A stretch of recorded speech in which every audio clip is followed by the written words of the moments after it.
la ciencia. Ame la ciencia.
Got a subscriber. To the left. To the right. Go to the left. To the right. To the left. To the right. Go up. To the left. To the right. To the left. To the right. Go up. To the left. To the right. To the left. To the right. Go up. To the left. To the right. To the left. To the right. Go up. To the left. To the right. To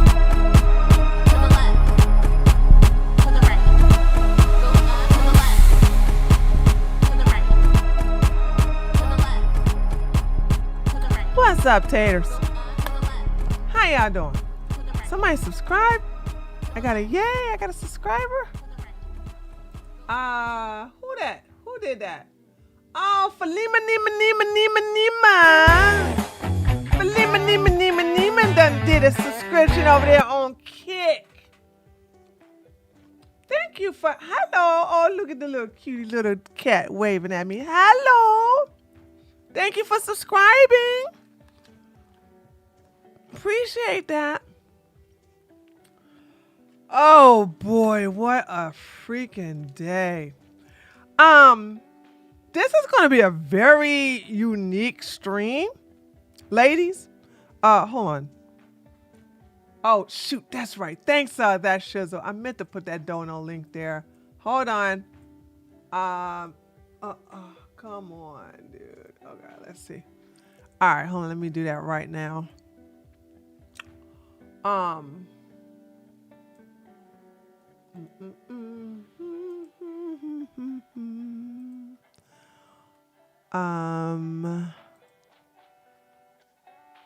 all caught up on such a sad situation.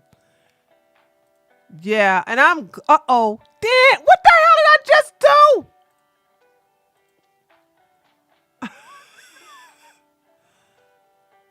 Pinned. So, of course, as predicted, people were about to blame SheRa 7, and to my surprise, it wasn't men. Isn't that something? It wasn't men. It was black women. Jealous, ain't got no man, mad that they are upset and ugly women. And one of them is a homosexual who wants to be the daggone black pimp daddy of the black women, whatever, I don't know what the hell it is. That daggone, what's her face name? Priscilla. Priscilla always, I never did watch that video, I just saw the title. She always hated SheRa 7. And you're going to have these spuds or these, I guess they call spuds, who are going to be jealous of a woman that has power. You know what I'm saying? Because, those women who are not bisexual or gay are not interested in being in a lesbian relationship. No matter how much you tell them to hate men. Now, if you're going through a hate men stage, check out her content. But trust me, you need to make sure you understand you are just there temporarily. You are not parked there entirely. Okay? You are not. So it's amazing. And here they go. See, that's what's wrong with you ladies when you want to get yourself a man that's going to take care of you. Imagine having that come out your mouth. Imagine. They're so into the pick me, Barbara the Builder stage. And I told you, I said, I don't envy SheRa. Because she gets some dumb questions. She's patient. I'm not patient with y'all ladies, okay? You are either on our team and you're not. And if you're not on our team, then guess what? I'm going to let you know and I'm going to tell you not to eat with me, but you can go watch. Okay? You can go watch, but you can't eat with us. And you want to know what the sad thing about it is? Okay? The sad thing is that on Twitter, I have a woman contacting me, very pretty woman. Let me be more specific. Very pretty white woman. And she wanted me to call out some guy, and I said, and I'm reading what she's doing, and I'm like, she said, I try to help him, I try to show him, blah blah blah. And I said, why were you why? I'm not going to put her on blast. I'm not going to put that. I'm not going to do that. I'm not going to put that on the screen. I said, why was you helping a man? She didn't answer me. Instead, she said, just let me have my moment of laughter. I said, you're doing the pick me. I don't like this pick me behavior. It's very concerning. Now, I'm about to say something that's going to blow y'all minds away. And it shouldn't really surprise the women, but it should surprise the men. For every woman who knows her worth, who knows her salt, who knows the game, there are 50 women who don't. Boom, headshot! And within those 50 women, half of them don't want to know. Boom, headshot! So what happens when those 50 women come in contact with a Dusty, a Tyrone, a PDF file? What happens? What happens? They get handled hard. Now, they have a choice.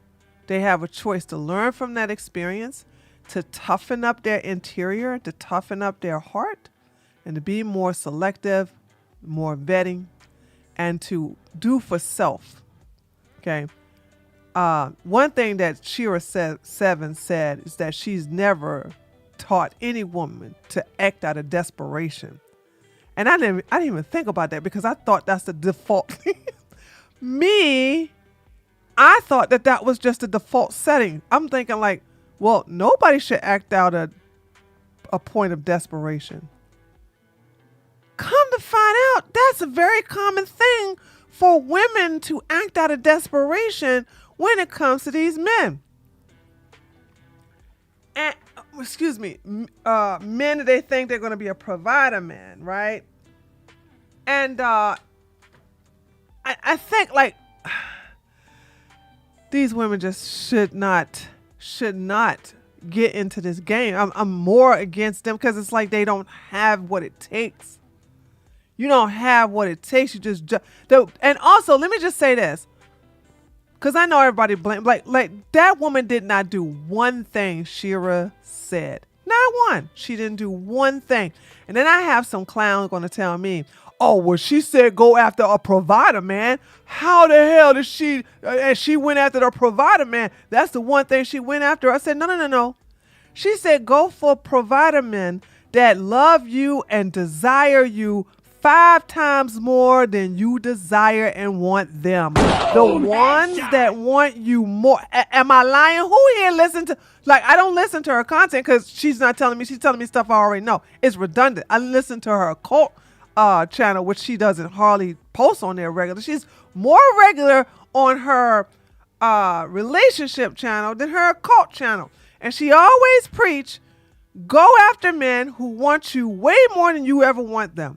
As a matter of fact, when you're not attracted to them, when you don't want them, you know what I'm saying? He must love you. He must want you more. I mean, lots and lots of more. So when you do hit him up, he gonna do what it is to basically please you. She did none of that. She went after a provider man that despised her, resented her, did not love her. That's completely against what SheRa 7 preaches. And this woman been on YouTube, I do believe, for 13 years. I used to listen to her when she first came on. Y'all, listen, I'm going to tell y'all right now. I'm going to give y'all, those of you who are watching SheRa, let me tell y'all something. I'm just going to help you out. Don't listen to her now. Okay, she's too busy trying to build up black women with very low self-esteem. I mean, self-esteem in hell. You want to know the game? Go all the way to the beginning of her content.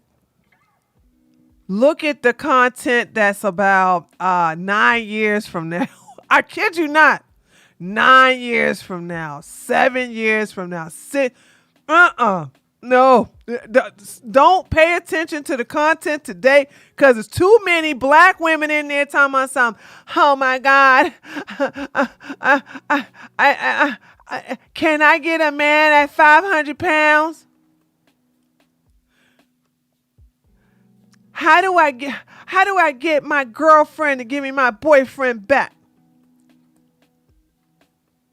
No, sorry, sister. Sorry.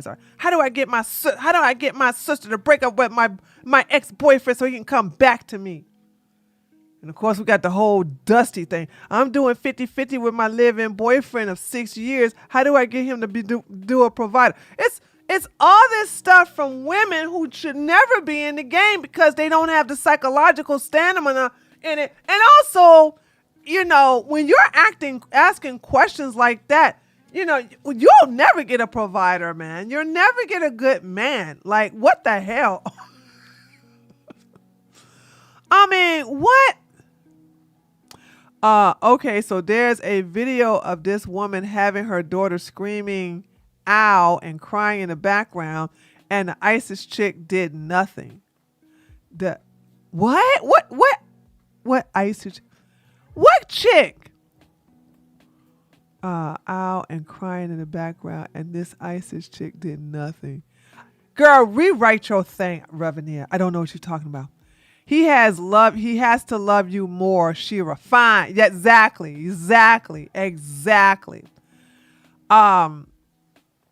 So I'm just saying, like, it's not, and this is the reason why I know it's funny. I know you guys laugh, but there's some seriousness into it when I say you can't eat with us. You can't eat with us.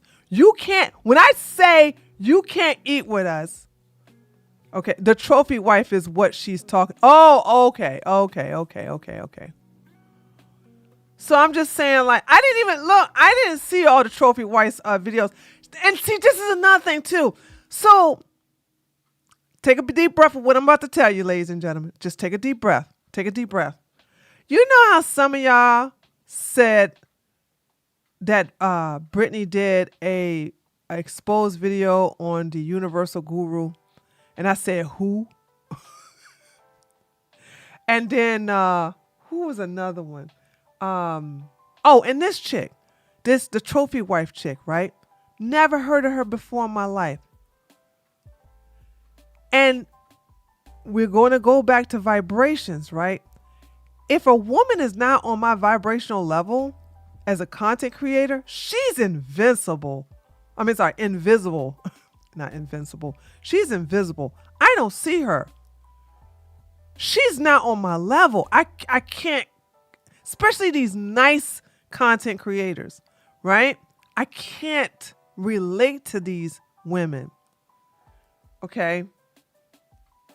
So it's like, yeah, a lot of if I'm like a lot of these women y'all know, and I don't know them, because I'm like, it's something, not right about this. Then someone told me about this. What is her name?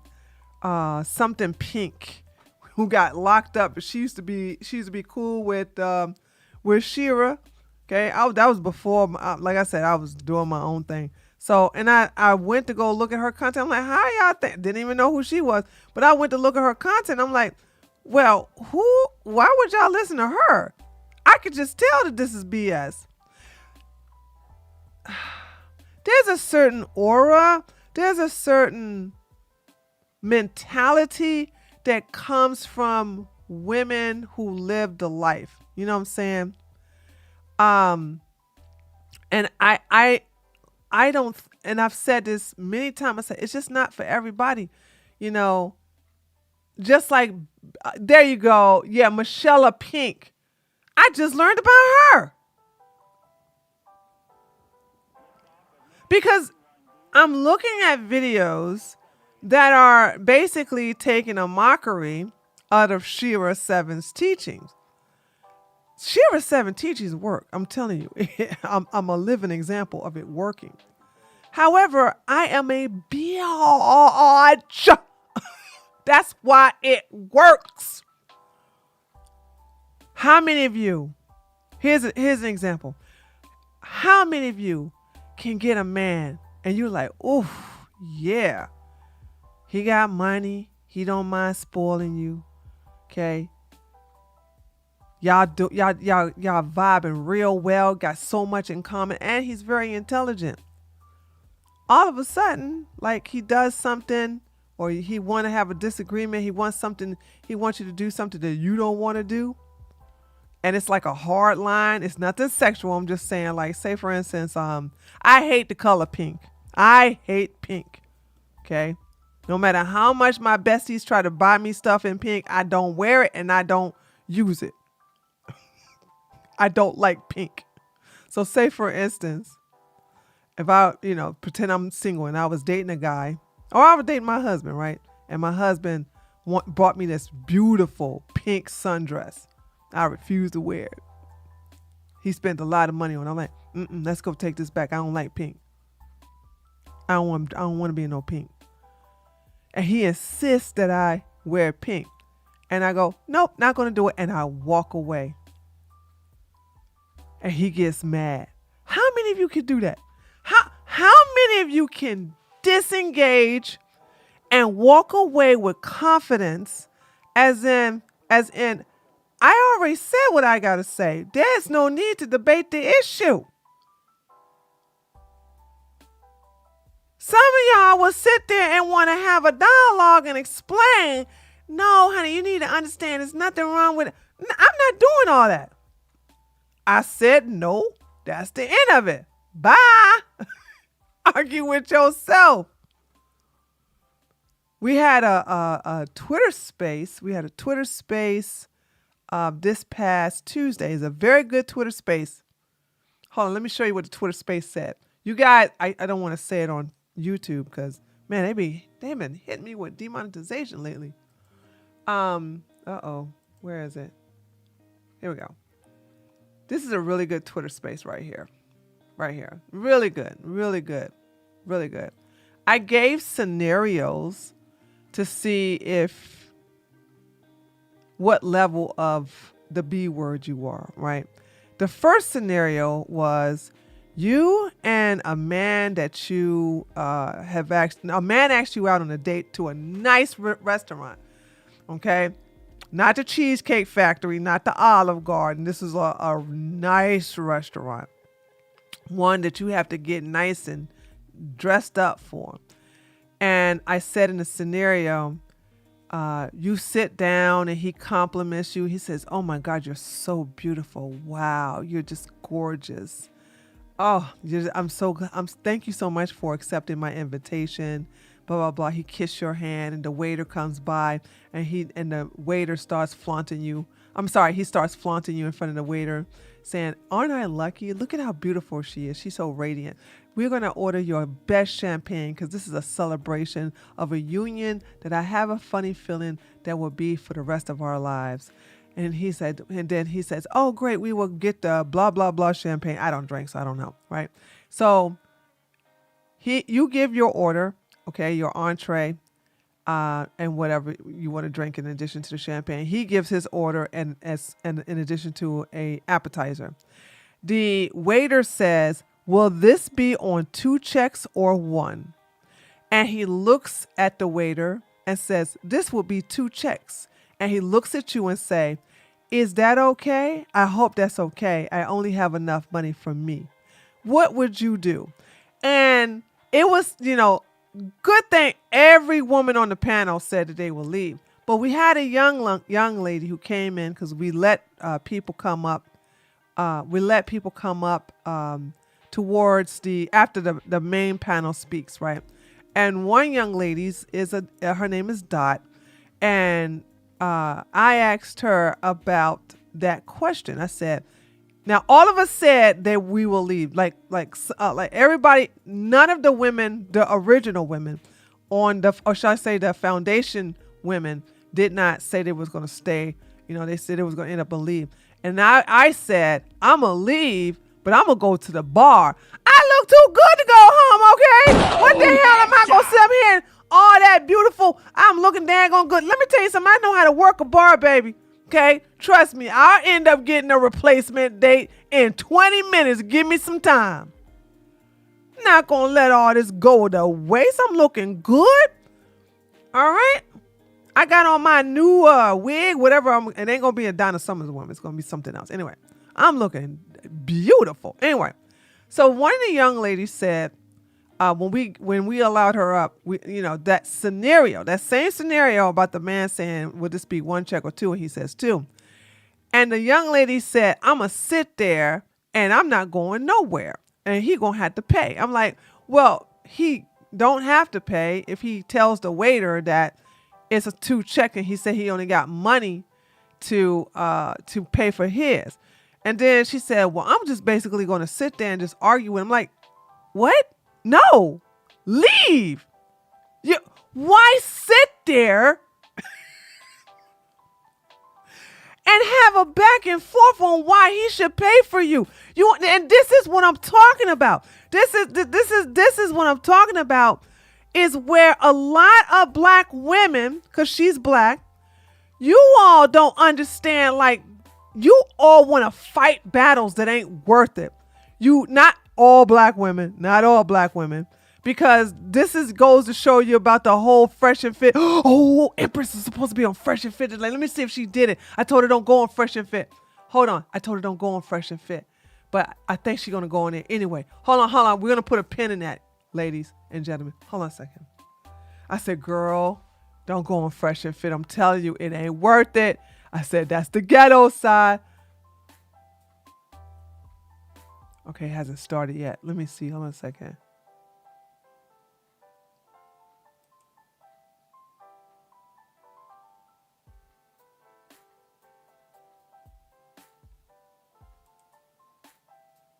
Are they not having it today?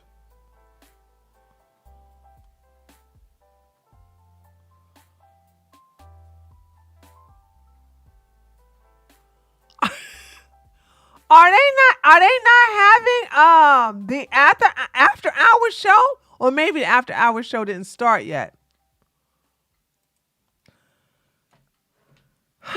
That's strange. Well, it's only 8:28. Oh, okay. It's 8:28. Huh? So maybe we gotta wait. I'll go check. Okay. Why would you invite me if you only have enough money for you? Because it's a game, beloved. It's a game. You have to be ready for the game. It's just a game. I've had women tell me that men will ask them out for a movie and they get to the movie theater and a guy left his wallet at home. And she pays for both of them, which is dumb on her part. And that's what I'm saying. It's like a lot of women don't know their worth. They don't know these games that men play. And that's why I say they should stay out of this. They should just, I don't know what to even tell them how to date like a regular date, because I don't know how to give that type of advice. There has to be a woman that's not into like heavy religion. There has to be a woman that's going to just teach you how to just have a normal date. I can't relate to it. My man refuses to let me ever touch a bit. Facts, girl. DX Tree, have you ever heard of stay at home girl GFs? I think that was a TikTok thing. I think. And I don't just mean when we go out to eat. If we go to Sephora or say, yeah. Well, that's what he's supposed to do. But a lot of women can't relate to that. And I'm at the point right now that at a certain age, you're just beyond help. I'm really interested in the young ones because they can be taught. But when you start getting into your 30s and you want to fight about, well, I don't want him to think I want him for his money, and I don't want him to think that he can get blah, blah, blah. And I'm like, okay, girl. Okay. All right. Whatever. I just, how do you handle a man refusing to let you pay? Like, is he creep? What are you talking about, HUR? You're a guy, so stay out of this. Yeah. And that's nothing. You guys getting in a woman conversation. You are not a woman, so stop asking stupid questions. Okay. This is for women. If you read no, DX, ignore them. When men say stupid stuff, punish them by ignoring them. They can't help it. They have something in between their legs that's pulling on their brain cells. If you read the over 30 and over 40 subreddit, these women are stupid. Yeah. So thank you for reminding me where I left off. So when you get in your 30s and you just refuse to change, it's over for you. I'm not going to do this. I'm not going to try to change your mind. I'm not going to try to tell you what to. I'm done. Girl, go ahead and open your bank account. Give your baby daddy and your boyfriends, okay, even your brother access to it. Clean their clothes. Wash their dishes, feed them, blah, blah, blah. Do it. That's your purpose. That's your purpose in life. Okay? That's your purpose. All right? That's the thing. I'm just saying, like, what the hell? So a lot of women, listen, also, if you never seen a man treat your mama right and you don't get a new replacement thing for that, then you don't know if that's possible. Okay? So, I've always seen like the woman who's really like my mom, right? My aunt, I love her. I miss her still. She's not my biological mother, but I loved her like she was my mother, right? My auntie married a man who spoiled her rotten, but my auntie didn't like, and I think that's where I got mine thing from. My auntie didn't like staying at home. My auntie just loved being busy. She loves to garden. She loves to teach Sunday school. You know, she loves to basically go into quiet. She's just always busy. You know what I'm saying? But she was always home to make sure her husband got food. My uncle got his lunch, his breakfast, because she made him big breakfast. Breakfast, lunch, and dinner. And always had his dessert ready. And he would sit in front. He would have his little TV dinner tray holder thing up there. And he would eat his meal. You know what I'm saying? But she was never like staying at home. And I'm just like, I can't, I'm not that way either. But that's the thing. My aunt had to never want for nothing. She wasn't in no struggle relationship. She wasn't in no desperate relationship either. She definitely wasn't in no fitty. So it's like, I think if you don't have a file for this at a young age, and you don't replace the bad file of what you've seen with your own mom or with your sister or whatever, okay, then you're just doomed to just be in this, unless you go through counseling and you realize I'm gonna go through a clean slate, and then I'm gonna do my, I'm gonna only go out with men who treat me well, who understands that 50-50 is never an option. It's all about who you attract, ladies and gentlemen. I told you all this. I told you it's all about who you attract. And when I see and I hear women with their horror stories, I can't relate. Because I'm like, I never attract a man like that. I don't think I could ever attract a man like that. But anyway, so that's the thing. It's like, we're going to be going after black women and white women, because white women, holy smokes, what are y'all doing, white woman? What in the world? Girl, oh my goodness. These white women are down bad. Not all of them, but ooh. Y'all seen, I got this TikTok video. By the way, shout out to TJ giving me, I just realized, TJ gave me the link to the daggone trophy wife video before everybody else popped it off. Now I went to the video now. The video is in the millions with views. When TJ sent it to me, it only had 3,000 views. I bet y'all take advantage of that opportunity next time. I had no idea. I should have just made an independent video about it. I should have done that, but I put it in the stream because I don't know what I was thinking. Now that video has just gone viral. I should have. Dang, I had the first dibs on it. Becky down bad, y'all. Becky down bad, man. Becky getting Tyrones and Pookies and oof. And I'm like, I look at them like, but why?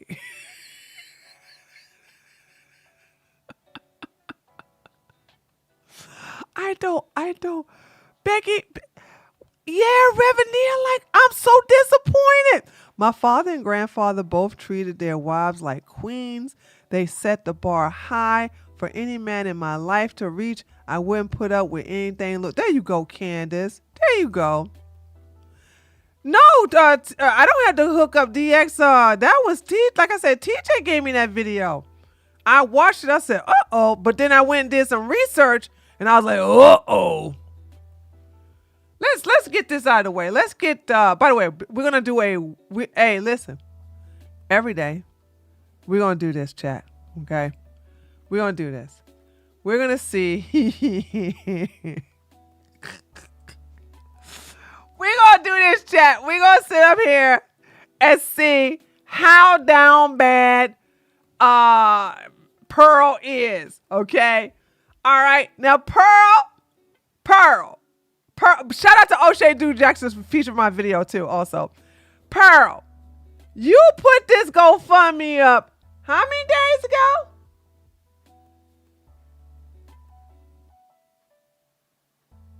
Four days ago. Pearl. Pearl, you put this thing up 4 days ago. video looking to raise $100,000, and you are only at $3,152. Girl, I'm gonna clown you every time I come online. I'ma be pocket watching you.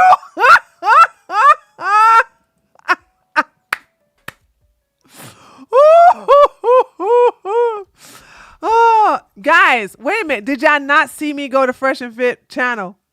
Why are Nina and that shizzle are telling me stuff that's because y'all didn't pay attention. Did you not see me go to their channel? What part of why y'all not watching the daggone why y'all not watching the screen? I literally went to their channel. No, you shouldn't have done that. I went to their channel. I saw it for myself. I ignored that shizzle because I'm used to him telling me stupid stuff that I already know. And then you come on, fresh, like, duh. I ignored him for a reason. Because he being Captain Obvious again. Damn. Anyway.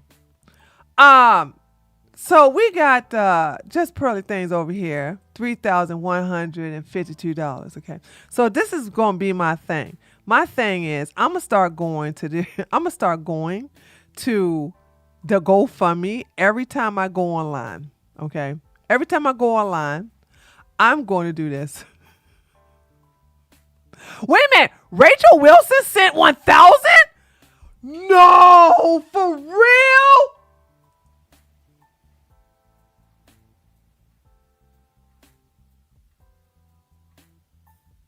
Dude, Harry Mason, 500. Look at this. A medical doctor sent $200.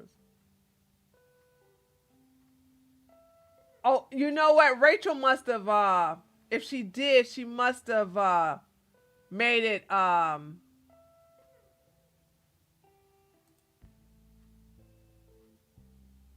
she must have made her donation private. Because I don't see it. I just see some medical doctor. No, I don't think. Wait a minute. Then again, no, I don't think you can put it private here. The biggest one is Harry Mason, 500. Garnot Bremerman. Did she say she made it then again, it's possible because only 20. You know what? Let me take that back. It's possible she donated because only 26 people donated and she's at 3,000.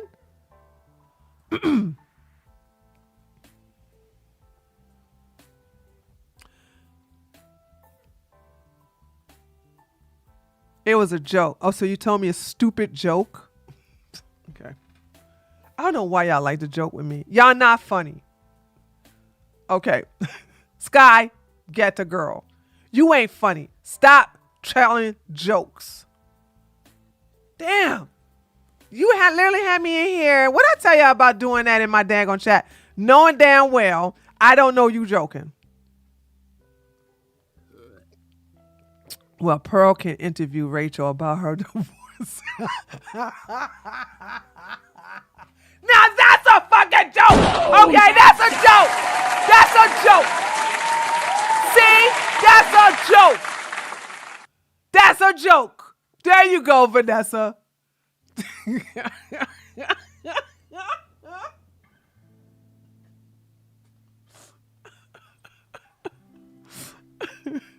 She's shocked. Oh God. Oh my God. Anyway. Yeah. So we're gonna do this every time I come on. We're gonna go over here and see how little Pearl raised. Like, Pearl, girl, you better listen. You better hope your daddy donate to you. You better hope your daddy donate to you. All right. So here we are. What happened was, this is on SheRa 7's TikTok. I should have went to her TikTok. Oh, that's too late now. This is on SheRa 7's TikTok. And I guess I guess SheRa is like pissed off because I even tuned into her stream yesterday, and she's a little bit more aggressive than she usually be. I'm like, you should be definitely listen. That's what I said. I could never do. We both Pisces, but I'm the drill sergeant. I can't take no dumb questions from women talking about something. How do I get my baby daddy back? How do I get the guy, my boyfriend of 7 years, to finally marry me? We go be provider mode. Okay. All right. Like how do I tell my husband to stop getting other women pregnant? You know, like I can't, like I would kick these women out of my channel if I was SheRa. Like the dumbest of the dumbest questions that like she just try to help build their self-esteem. Like, I would not put up with it, right? I would not put up with it at all. And I'm gonna tell you, the sprinkle. Y'all ready for this? 90% of black women cannot live the sprinkle lifestyle. There, I said it. There, I said it. There, I said it. 90% of black women cannot do this lifestyle. You just can't. You just can't. Because let me just tell you one of the main reasons why 90% of black women can't do this lifestyle. Because most black women are exclusive for black men. They don't find no other race of men attractive. Honey, that makes the odds impossible for you. Because you have to understand that men that could be providers, how do you know they don't want to get Latinas? How do you know they don't want to get white women? How do you know they don't want to get Kim Young, an Asian woman? Why the hell they can get with you? If you are not at the superb level that they're on, you see what I'm saying? If you are not in a model or, somebody in a high level class, this and the other, and then like a lot of women don't even know your worth when you are at that high level. So there's that. So then you going after a very small percentage of men in that are black, and the ones that will deal with a black woman. Why you are making the odds are against you to even snag him? And Lord have mercy if you get a PDF file like ISIS did. So when this black woman right here says it's time to have a conversation about the sprinkle lifestyle. No, it's not. No, it's not. We don't have to have a conversation. I can tell you right now, I'm not being mean, she can't be in a sprinkle lifestyle. I'm just telling you, this room right here, no. Girl, no. You allow yourself to be filmed on TikTok with side flap. No, girl, you can't be a part of that. I mean, come on now. Y'all just don't. This is one of the things that made me so angry about black women is that they get on these daggone TikTok videos with a damn bonnet on their head.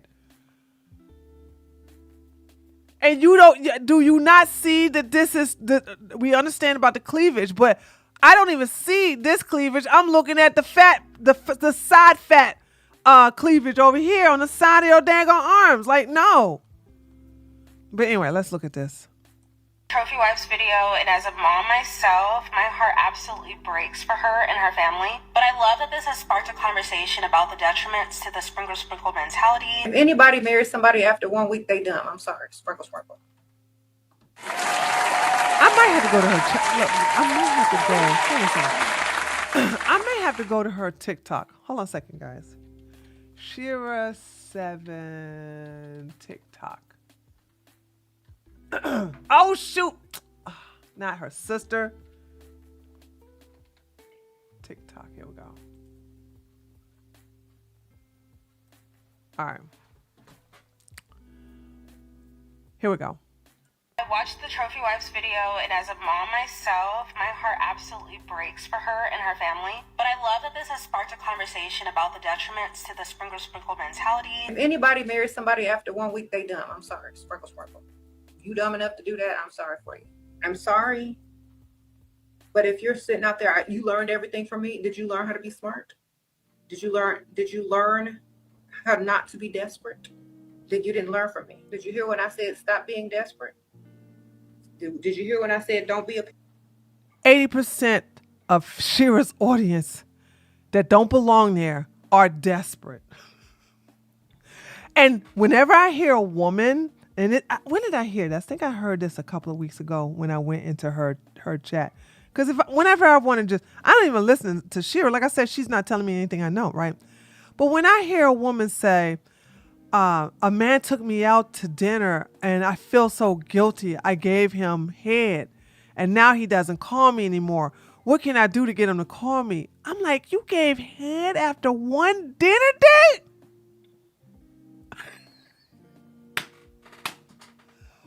I'm like, oh my God, what?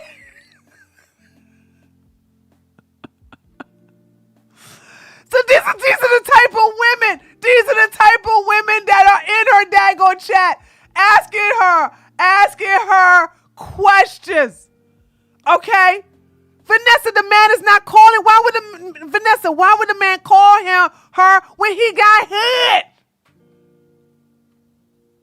Listen, ladies, because a lot of y'all don't understand men.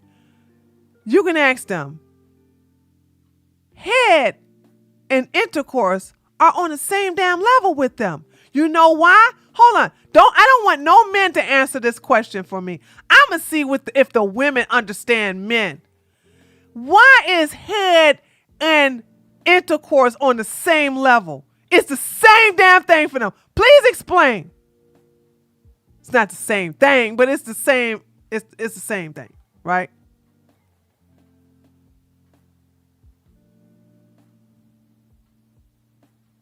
There you go, these nuts. I told you to be quiet. I said women. Damn. Thank you, Janine.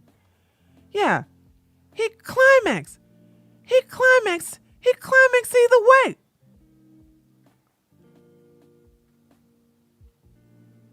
No, Vanessa, you don't ask for no cash for head. You don't do nothing sexual.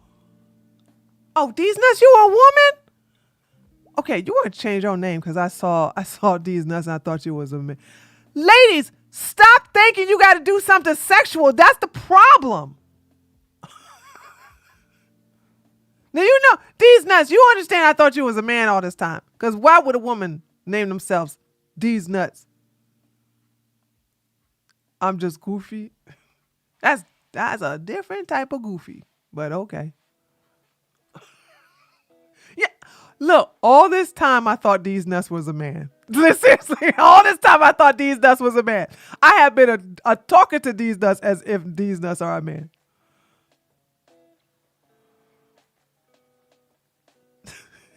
So yeah, plot twist. But no, like they get to get off. And this is what I'm talking about. Like, Vanessa, you got to stop thinking sex, girl. That's going to get you in trouble. I know, but if she was going to give head just for dinner, she better off asking. She should, no. That's the wrong answer. She shouldn't have put her mouth on that man's ding ding in the first damn place. There is no she should have. She should have never done it. She's a dumb heifer. She should have never done it. She should have never put her mouth down there. Ever. No money, no dinner, no nothing. She should have never put her head down there. This is how I need you ladies how to think. Not no money. She should have never done it.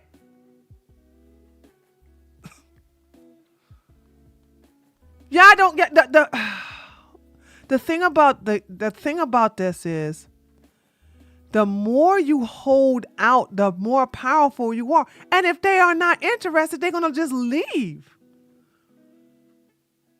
This is what I'm saying. Like, you guys understand that the whole they love you or they like you more than you like them. Okay. You can only know that if you don't do nothing sexual with them. But when you start doing anything in that area, you muddying the waters, okay? You muddying the waters. So you have no idea if this man is hanging in there just because he really likes you, or because he know you're going to end up giving it up, or you're going to give him head, you're going to do what? You know what I'm saying? So there's that. Men rarely get past any finish line with me. Fact. You just met this guy. Why would you even want to? Because a lot of these women don't feel guilty. A lot of these women feel guilty that somebody did something nice to them, like pay for a damn meal. That's how pathetic it is. They have never had a man, including their daddy, treat them well, never bought them expensive anything, have never done something for them just for the sake of it. They're not used to being treated that way, so they feel guilty and obligated for that, and that's why they do this. It's called low self-esteem. It's called low self-worth. That's the reason why they feel like they have to do that.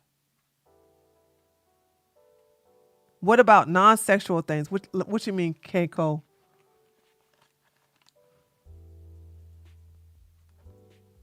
You got to be specific about the non-sexual things. I don't like touching. Yeah, okay. I've said this before, and I say it again. I'm not being upset, but I've told you ladies what? You never let a man come and pick you up. You never let him know where you live.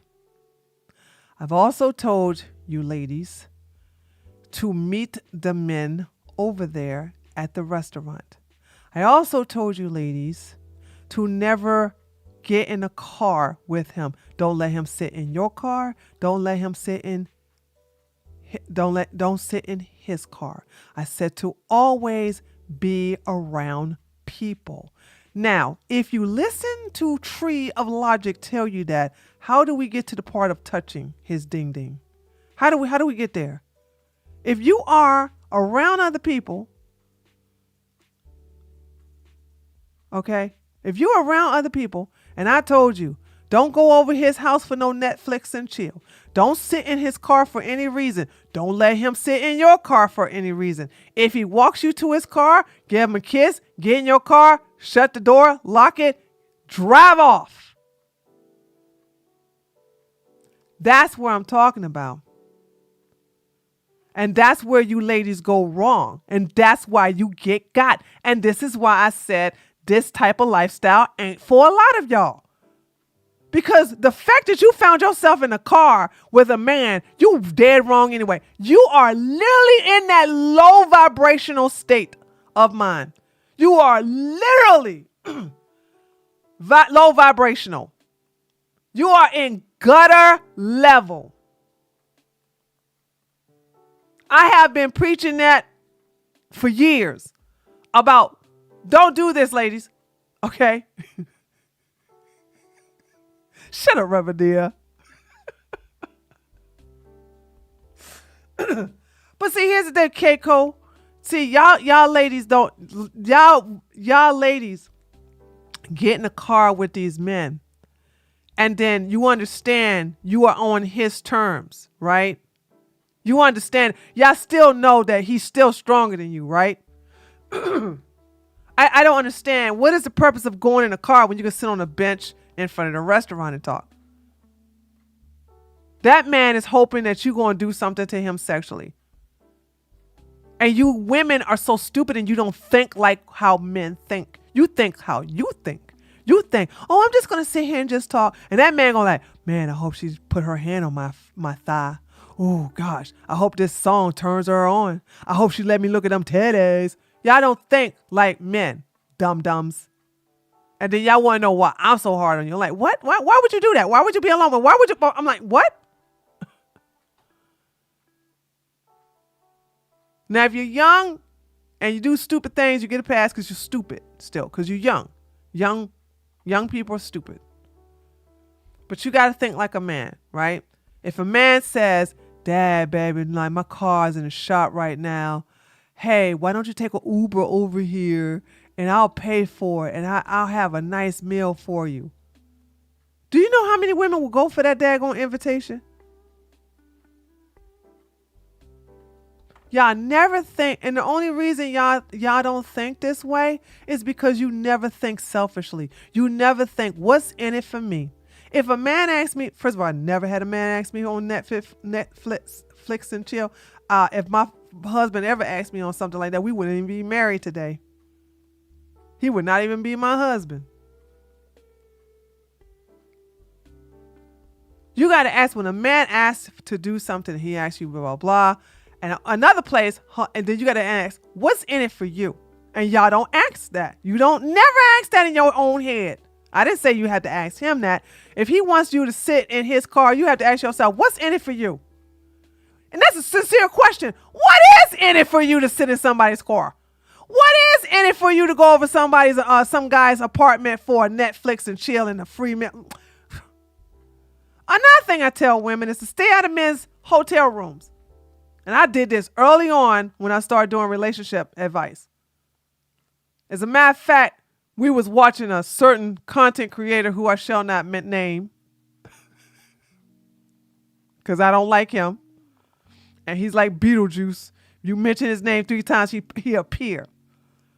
But he was mad because him and another black woman were fighting because, you know, he invited her up to his bedroom. And she got mad because, you know, he wanted to have sex with her. And then I looked and everybody was mad at this particular male. And I said, no.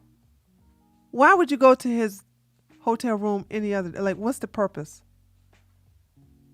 When you go into the hotel room, what is the first? Well, it depends on if you go to a cheap one.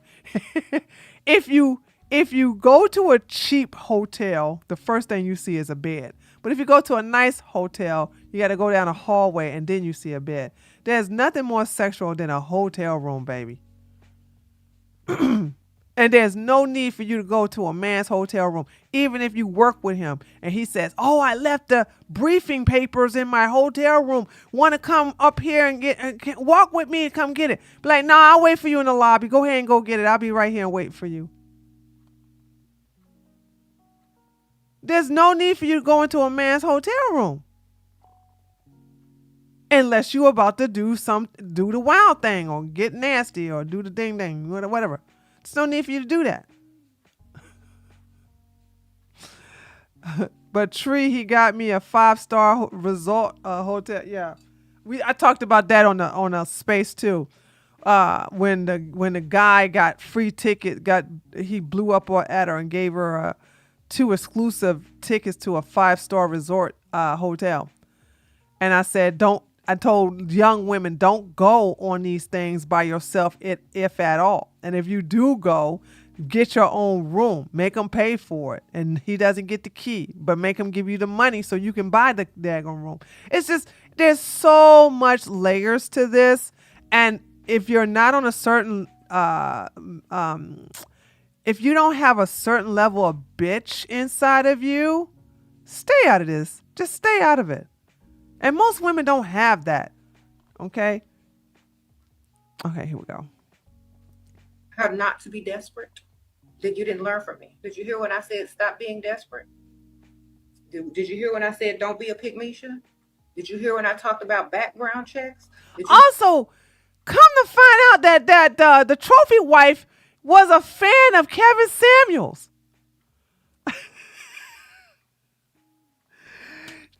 I didn't go through her entire content. I was watching some other woman who was a fan of hers. She's like, and if it wasn't for Kevin Samuels, I wouldn't realize that. Yes, I have to keep my body tight and I have to make sure I look good. And like he was right about black women. We don't get. I was like, what? Oh my God, she said that. Girl,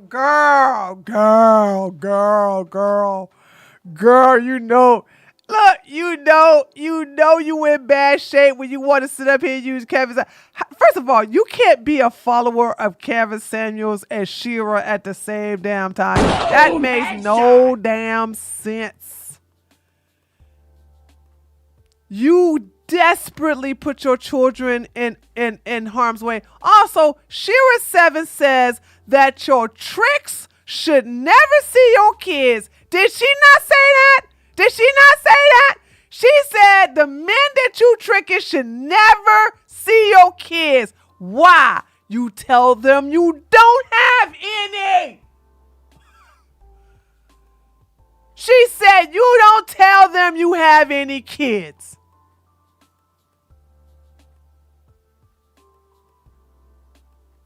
So I'm sitting here saying, like, what in the hell? Yes, girl, and Kevin Samuels, I'm telling you, it's because of him. It's the reason I look so good. Really? Kevin Samuels?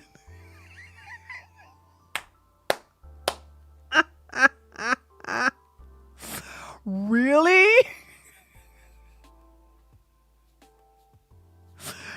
He's the reason why you look so good. What? Really? SheRa 7 said, leave your kids out of it. And I'm gonna tell you why she says that. She doesn't tell you why, but I'm gonna tell you why. You do not want to put your children in harm's way, but you also don't want to emotionally damage them if they get attached to the men that you bring in your life and you get rid of them. And I'm gonna tell you, I can experience that as a little girl before I lived with my dad. Like I told you, my mom and my dad divorced when I was 5 or 6, right? After that, my mom started dating men. Okay. And there was this one particular man, I'll never forget him. Okay. I think they called him Junebug or June or something like that. I can't remember. JB was for short. And I think it meant JB stand for Junebug, or I think it stands for Junebug. Anyway, called him JB. I like this guy, right? And I'm going to talk like a typical child. The reason I liked him is because he always brought us ice cream. He always brought us cake. He would say, don't tell your mama. He would always get us money to buy soda, all right? Sprite or Coca-Cola. No, sorry, not Coca-Cola. That's Pepsi. We up in D.C., okay? All right? When the carnival was out, right, he would take us to the carnival. You know what I'm saying? He spoiled us. And then for some reason, my mom cheated on him. He gave her another chance. And I guess my mom didn't respect that. And so my mom got rid of him. And I was heartbroken. And my mom would whip me every time I asked her, so I stopped asking about him, right? Because I was like, where JB? Or what? JB, that nigga ain't gonna come around no more. Stop asking me about him. And one day I made a mistake of asking about him. Then she gave me a whooping. But still, I got attached to him. Now, did I get I don't know. That still had effect on my psyche, right? Not to the point where I'm like, going around cheating. I don't cheat. But still, why put your children through that? Why make your children get attached to a man and then all of a sudden it doesn't work out and they're attached to your kids? And now they can't see them no more. You can't see them no more. They can't see them no more. You know what I'm saying? That's just psychological abuse. So keep these children away from these men. You know what I'm saying? Now, yes, every now and then you get the SheRa? Or was it Ashanti? I keep mixing these women up. Don't worry, my chat will correct me. My chat will correct me, okay? You'll get when you have one child. Okay, SheRa. All right. When you get these one children, okay, and you have a guy step up and want to adopt, that's different. That's different. Okay, I understand. All right. That tends to work out. But when you have multiple children, I'm sorry. I don't think you should trust any man when you have multiple children, especially if you have daughters. Okay? Especially if you have daughters. So I'm just sorry. Y'all had the kids. Now deal with the consequences. Deal with it. You gotta raise them. And stop, waiting to keep looking good until they get of age, and then you can start dating again. Damn. It's only 17 years. Okay? Holla at me. I'll get you to snap your body back. Shoot. Anyway, we have not gone through this video yet. But yeah, she's a pick me. When I said don't be a pygmalion? Did you hear when I talked about background checks? Did you hear when I talked about all this other stuff? About not dealing with men if you have kids? Until You sure did. Said don't let them see your kids. Don't let them see your kids. they're old and grown enough to speak for themselves and be in school and whatnot. Did you not hear when I said all of that? Don't blame me. I tell people all the time, don't say my name if you are desperate and being pygmalion. Don't claim me. If you are desperate and you're not smart enough to get the bag, flip the money, have options. If you stupid. She also said, and this is something most women have a problem of doing, okay? Most women have this problem. She said, get more than what, chat? Let me see. When it comes to men and when you're dating, have more than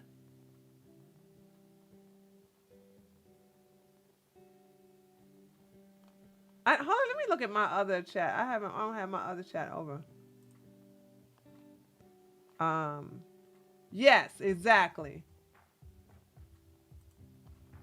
Have more than one. Have more than one. You're supposed to have more than one.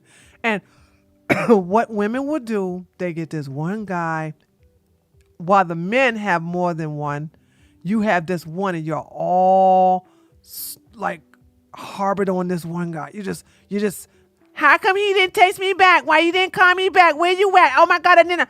You got other guys you're seeing, not having sex with. You're seeing, you are not all dependent and going desperate for this one guy. My mom had 4 kids back in the 90s, and my stepdad was younger than her with 0 kids and married her, and had 2 more kids and has been married for 26 years. And my stepdad was never a creep. That's good, girl. Okay. You ain't gonna hear that story ever again from another black woman, I tell you that. Y'all need to stop thinking that your exceptions make the rule. You'll never hear about another woman with 4 kids and she got herself a good man. You are probably the only one. Y'all stop thinking your exceptions is the rule. That's not the rule. If that was the case, then shoot, then we wouldn't even have a bunch of single baby mamas in the community. But let me stop saying it because y'all thinking I'm in the part of the community. Okay. Okay. All right.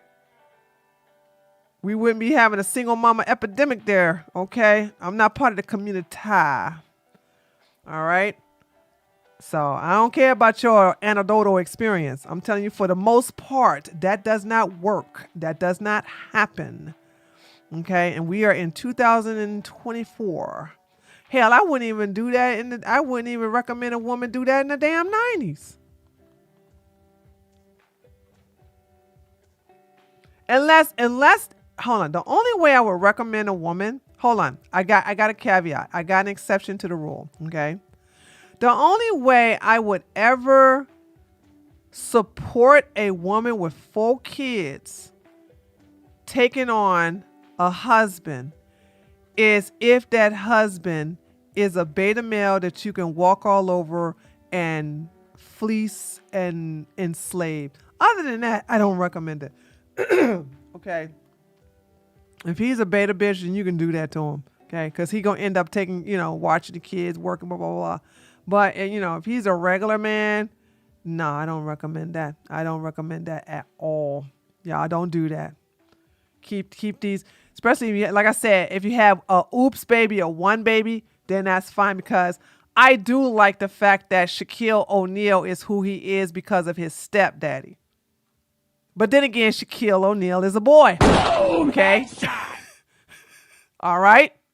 SheRa had a boy from Future, and the football player is adopting him. Okay. So there's that. So I just want y'all to understand, like, it's different when you're dealing with girls. Okay, so it's different when you're dealing with girls.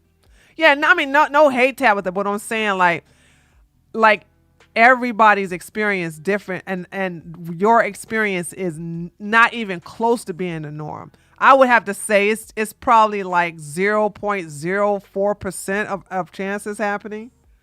Okay, a lot of these women, a lot of these women are not good at vetting men. A lot of these women are desperate and doing the pick Misha thing with men. Like I just said, I just sit here and had to check, not check, but I had to tell a woman on Twitter just now before I came on here that I'm disappointed in her pick me behavior. She literally came to me with a problem, and I'm like, why are you helping a man? And she couldn't give me an answer. And I said, don't come to me with this pick me attitude. And that seems to be the pick me stuff. That's the norm. That's the norm right there. Okay. I'm sorry. I'm so sorry that happened in UK, Cole. I'm sorry. But this is what I'm saying. It's because of what happened to you is why we don't advocate for that. We don't advocate. There's a lot of women who should never be mothers, and Isis is one of them. Isis should have never, ever, ever been a mother. She should have. But then again, like I said, she only had kids out of hurt. She only had kids out of loneliness in the first place because she was a victim of being essayed. You know what I'm saying? So this is what I'm saying. She had children for the wrong reason. Well, her first two sons. She had her first two sons for the wrong reason. That's why she's a terrible mother to this day. What happened to her daughters?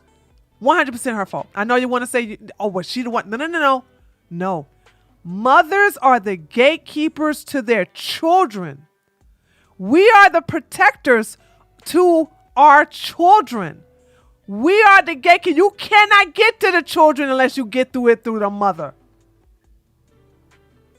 In the wilderness, they had to kill the mother cub in order to get the babies. What are you talking about? And here it is. She put her guard down because she's thinking stupid. She's thinking desperate. And look at what happened.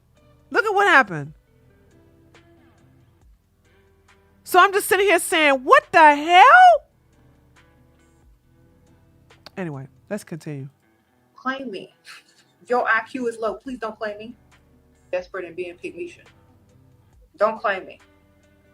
If you are desperate and you're not smart enough to get the bag, flip the money, have options. If you stupid, don't claim me. If your IQ is low, please don't claim me. Facts. I teach women to be smart, not desperate. If you're desperate, don't claim me. I watched the Trophy Wives video. She right, though. She right. And that's a lot of teaching.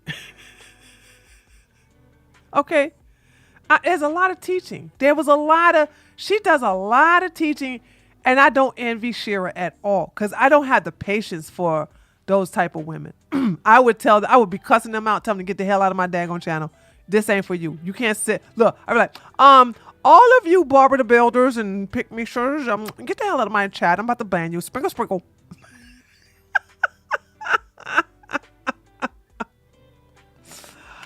Okay, I'll be like, get the hell out of my chat, okay?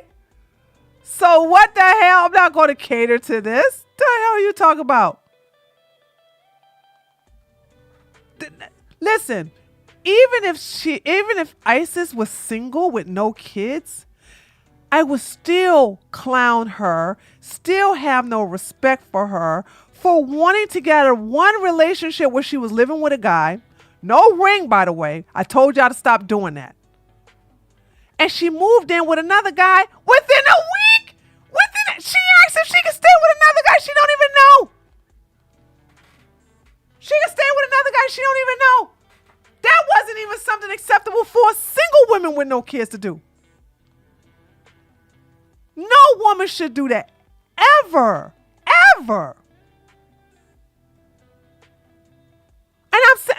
And I want you ladies to understand, there isn't a lot of women that will say, I'm not, that there's not a lot of us that know our worth, that have self-esteem, that's willing to walk away. Okay.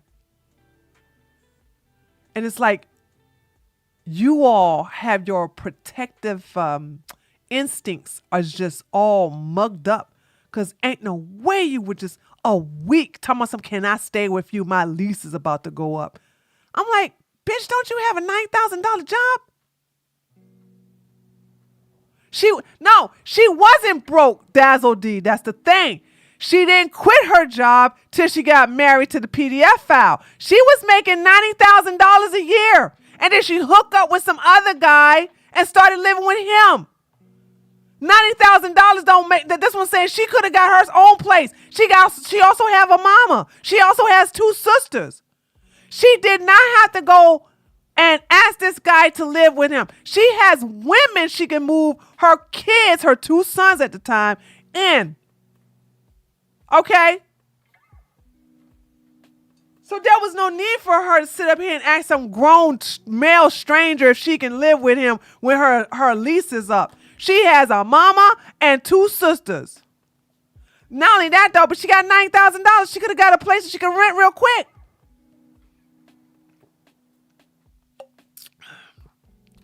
When you get SA like that, you got to go to therapy. You got to go to therapy, baby. You got to exercise those demons. You really do. Okay. In some of her videos, you can hear the kids screaming in the background, so probably was violating them then, and she basically ignored. Yeah, that's what Revolving told me. I'm like, Revolving said that. Like, you guys did a deep dive into her channel. I didn't even know that. I didn't know that till Revolving said something. I think some single parents should not date till they have their kids is grown up and out of the house. That's one way to prevent child from being a victim. There you go, Empress. I agree with you 100%. I agree with you 100%. She was conceived from yeah, but she was also SA'd. See, that's why I said she passed on a legacy. Her mom was SA'd. She got SA'd. Now her daughters are SA'd. So she passed on. She's passing on this trauma.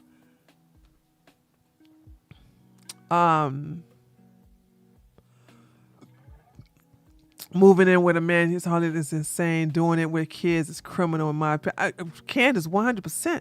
There you go, Grace. I don't know why I'm having a problem saying those 2 words. It's generational trauma. That's what this is called. I keep forgetting to call it that, but that's what it's called. Okay. And so she has to save all her money to get those 2 girls into school. Into psychological counseling for the next, 7-8 years? You know what I'm saying? Because, one of them is 2 years old. Oh, they're too young to go. Well, no. The 4-year-old one can go, because the 4-year-old one is the one that can talk. The 2-year-old one is not the one that can talk that well. So I wonder how much of this had to do with Kevin Samuel, since he has such a vendetta against single mom. No, Kevin, I don't, I'm not a Kevin Samuel simp, but this ain't had nothing to do with Kevin Samuel. This was all her and her low self-esteem, her and her desperation. You can't even blame Kevin Samuels for this. That's all her doing. Kareem Entertainment, thank you so much for the $10. You are my favorite conservative creator. I enjoy hearing your perspective on things. These other right-wing creators are so cringe to me, especially these red pillars. Keep it up, Tree. Oh, that's very nice of you to say. I appreciate that. Thank you. What lovely words. I'm gonna like your super chat there. No, she wants to live this fictitious life that she thinks that everybody else is living, but it's like she doesn't have that mentality. And you can't act out of desperation either. And I was going to make a point earlier and I think I got off of it. So I'm about to make it now. When you are acting in desperation, ladies, you are acting out of scarcity. You understand? That'll never end well with you. Ever. Okay?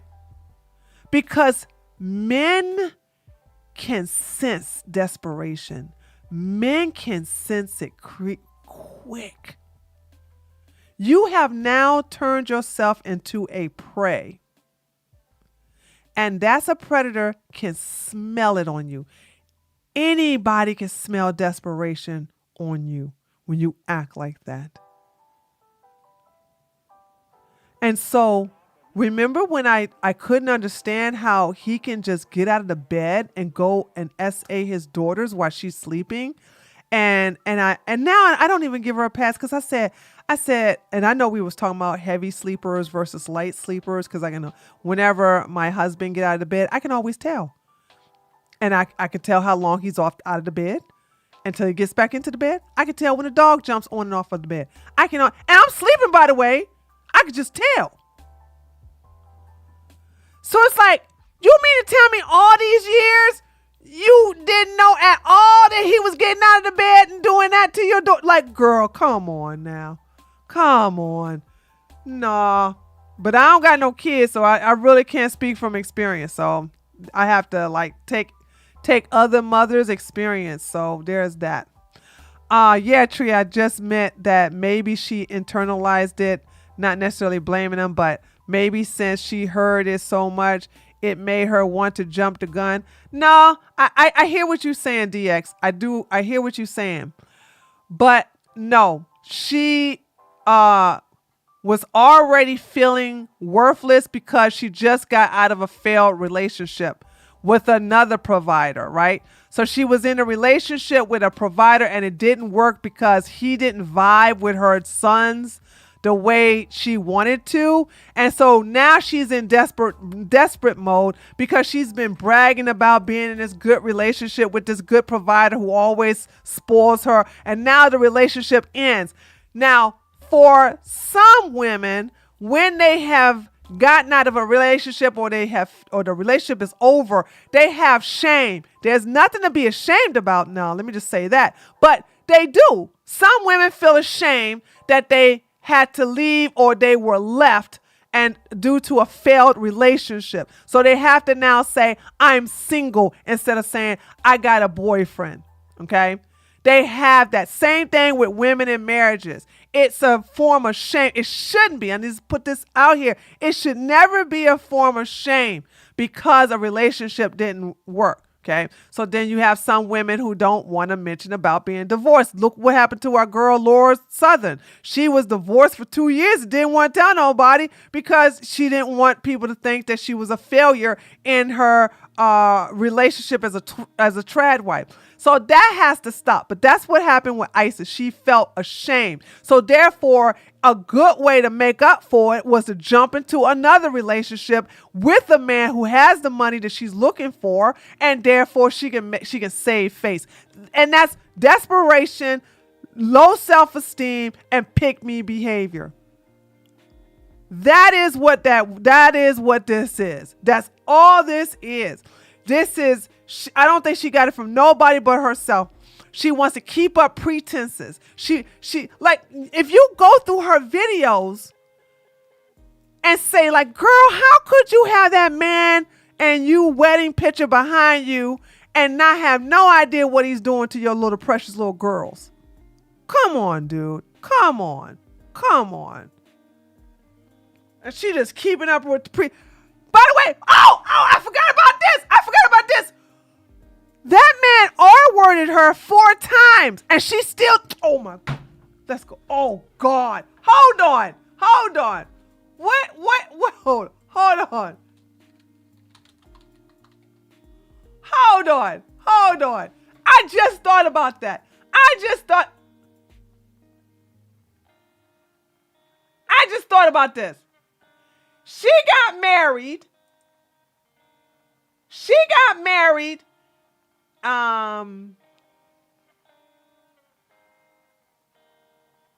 She She got married right here. Okay. Can you guys see this? Oh, no. Hold on. I got to show y'all this. I got to show you guys this. This is crazy. This is just, blah, blah, blah, blah. Here we go. So she gets married right here. And she said in the beginning stages of their marriage, he R-worded her 4 times. So you get R-worded and you do videos like this. How to secure your provider, man. It's all about the chase. How to level up your kids. Good moms are sexy. Why your looks are not enough. Gender war. SheRa 7. This is stupid. I don't even watch that. My ultimate guide to hygiene, beauty, health, and okay, that don't count either. How to receive princess treatment. Boom, headshot. Girl. 98.3.961% of women are in imaginary. Oh, I gotta see this. She's saying 98. I don't know what all these other numbers come from. 98% of women are in an imaginary relationship. She better be projecting in here. Hey trophies, go trophies. Hey trophies, go trophies. Welcome back, ladies. We are back with a Bob. Today, what we're going to be talking about is imaginary relationships. So this is an important topic because about 97.3% of women who are in relationships are in imaginary relationships. And what I mean by imaginary relationships is you are either in a situationship with a man, which means he is getting all the benefits of a husband without a ring, or the other ladies are being a girlfriend and also giving husband benefits to a man who has. Said the woman who met this ugly thing right here. Okay, this ugly old thing right here. And he doesn't have any respect for you. He SAs you. R-word, really. He R-words you 4 damn times, and you got the nerve to get in front of a camera and talk about other women. Are you serious? This is what I'm talking about. I'm like, whoa. Imaginary relationships? Baby, what the hell are you in? You are in an imaginary provider relationship. Yeah, he's providing, but look at what he's doing to you. He's like straight up R-wording you. And you're like, hey, trophies. It's your birthday. Hey, trophies. Yes, I got my bob. Yes, and look at my ugly ass husband right next to me. Yes, the guy who R-words me and the beautiful flowers behind it.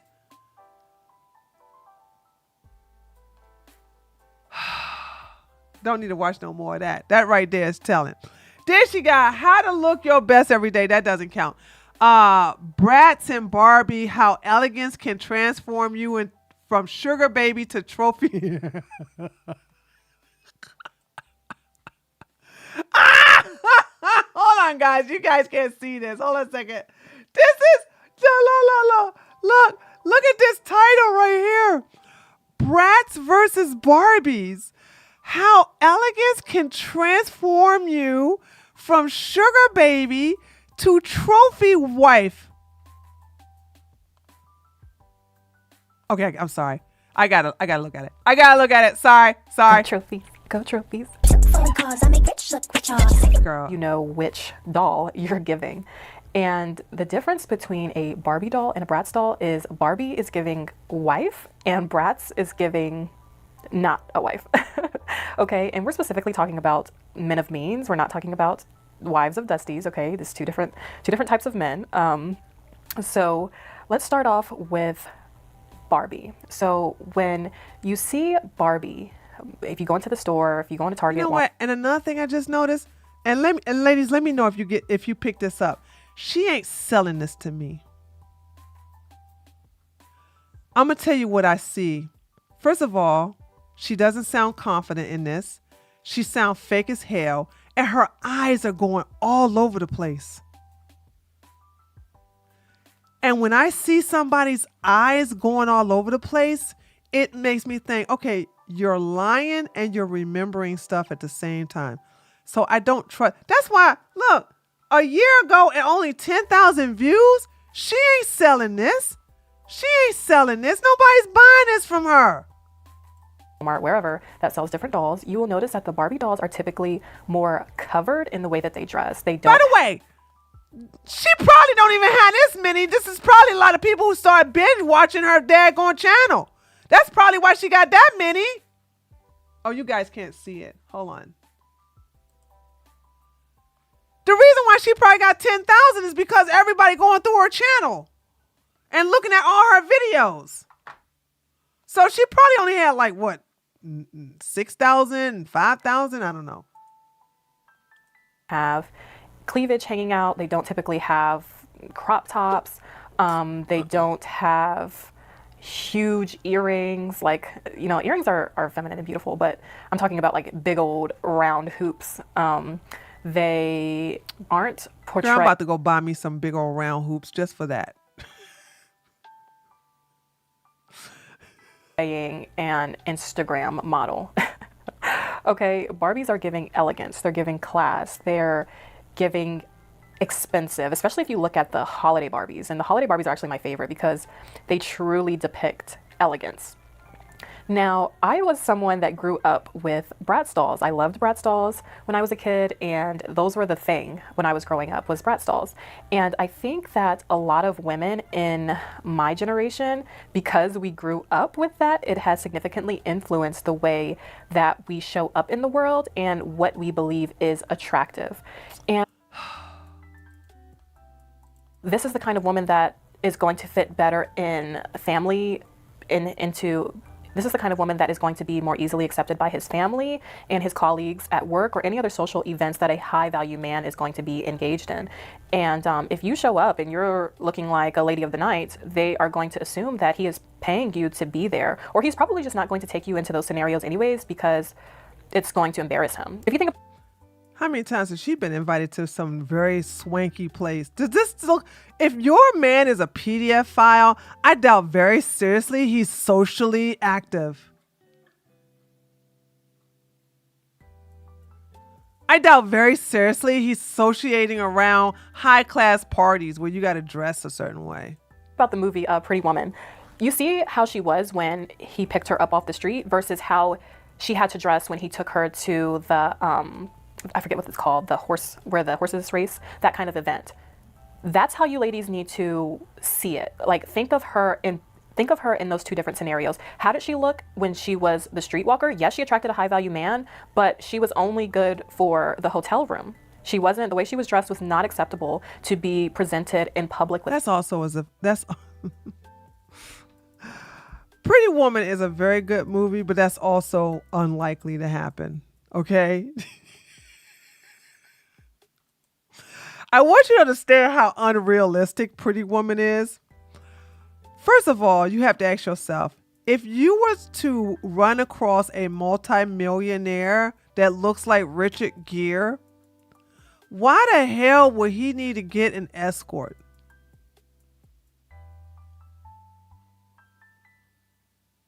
Also, what? I'm sorry.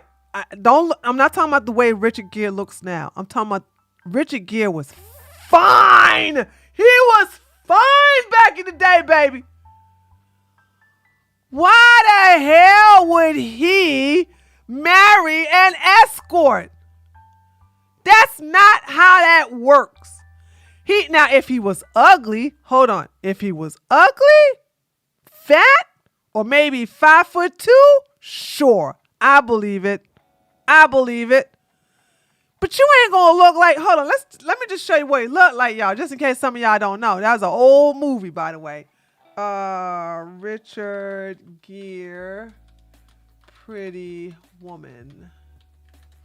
That was a long time ago. Let me show you what Richard Gere looked like back then, babe. Like, child, shut up. Child, shut your ass. Oh, come on. Oh, come on. Yeah, I want to go to the site. Child, shut your ass up, girl. You know damn well ain't no man. Shut your mouth, girl. Shut your mouth. Shut your mouth. Ain't no way. No way. Ain't no millionaires don't look like this. Well, he was a multi-millionaire. Child, please. Oh, yeah, he was. Oh, he sure did. Vanessa, very good memory. I actually love that movie, American Gigolo, actually. I actually like that movie. So, nah, dude. The hell you talking about? Why the hell we needing a streetwalker to go to a function? He can get plenty of daggone mommy girls and all this other stuff. Okay, hold on. I don't want to spend too much time on ISIS because we got Becky to deal with over here. But hold on. Wait a minute. Where we at? No, daggone it. Where you at? Hold on. I don't want to watch this no more. Hold on. Let's watch one more. Just proving my point. Know when to walk away. Did she really make a video like this? Hold on. Where's the rest of the stuff she says? The Trophy Wife podcast, episode 1, how to increase masculine and feminine polarities in a relationship. Trophy Wife secrets, the art of staying spoiled as a housewife. GRWM and Girl Talk, episode 1. What I wish I knew before dating a rich man. GRWM, Girl Talk, blah, blah, blah. Trophy Wife, what you need to succeed. Your thoughts and emotions are controlling you. Know when to walk. I got to see this one. I got to look at this. Sorry. Hi, Trophies. Welcome back to another video. Today, we are going to be talking about the importance of always being willing to walk away. Hold on. You didn't walk away. Stop playing that stupid music. Dude, I'm get copyright strike. That was 8 months ago. You've been SA'd for 4 years and you want to sit up here and tell people when to walk away. Mind you, this is like she's been SA'd. Idris Elba and his wife, Sabrina Dowry, had just got married. She did some interview and they were asking, well, how did you pull Idris Elba, who super successful and was deemed like the sexiest man on the planet or something like that? Well, she's not no like gutter girl. Like she's very beautiful. I do believe she was a successful model, right? She said a woman has to always be willing to walk away. That really stuck with me. It is a mindset that I carried with me in my toolbox when I was in the dating phase. I believe it's something that... Hypocrite. She's lying. She's lying. She's lying. This is what I'm saying. Oh, I know people called her out. Please, somebody called her out in this video. Please. Please, somebody called her out. If you decided to marry someone and have kids with them, try to be patient. Make sure you don't just run away and make the kids fatherless. And then bring home a stranger that you don't know their background, which could potentially harm your kids. Don't be selfish to your kids. Well, now, with 4 kids from different men, is marriage still a goal again? Come on, y'all. Deal with the daggone topic. This didn't age well, did it, sis? You pedestalize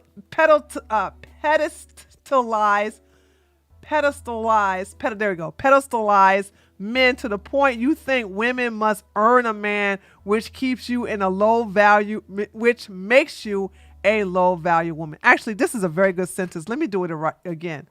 This didn't age well, did it, sis? You pedestalized men to the point you think women must earn a man, which makes you a low value woman. You're not a high value woman. You did well. Oh, here you go. Finally, you did well to run away. Finally, somebody addressed the point right here. This is what I was looking for. I'm like, yo, she didn't do anything she's preaching in this video.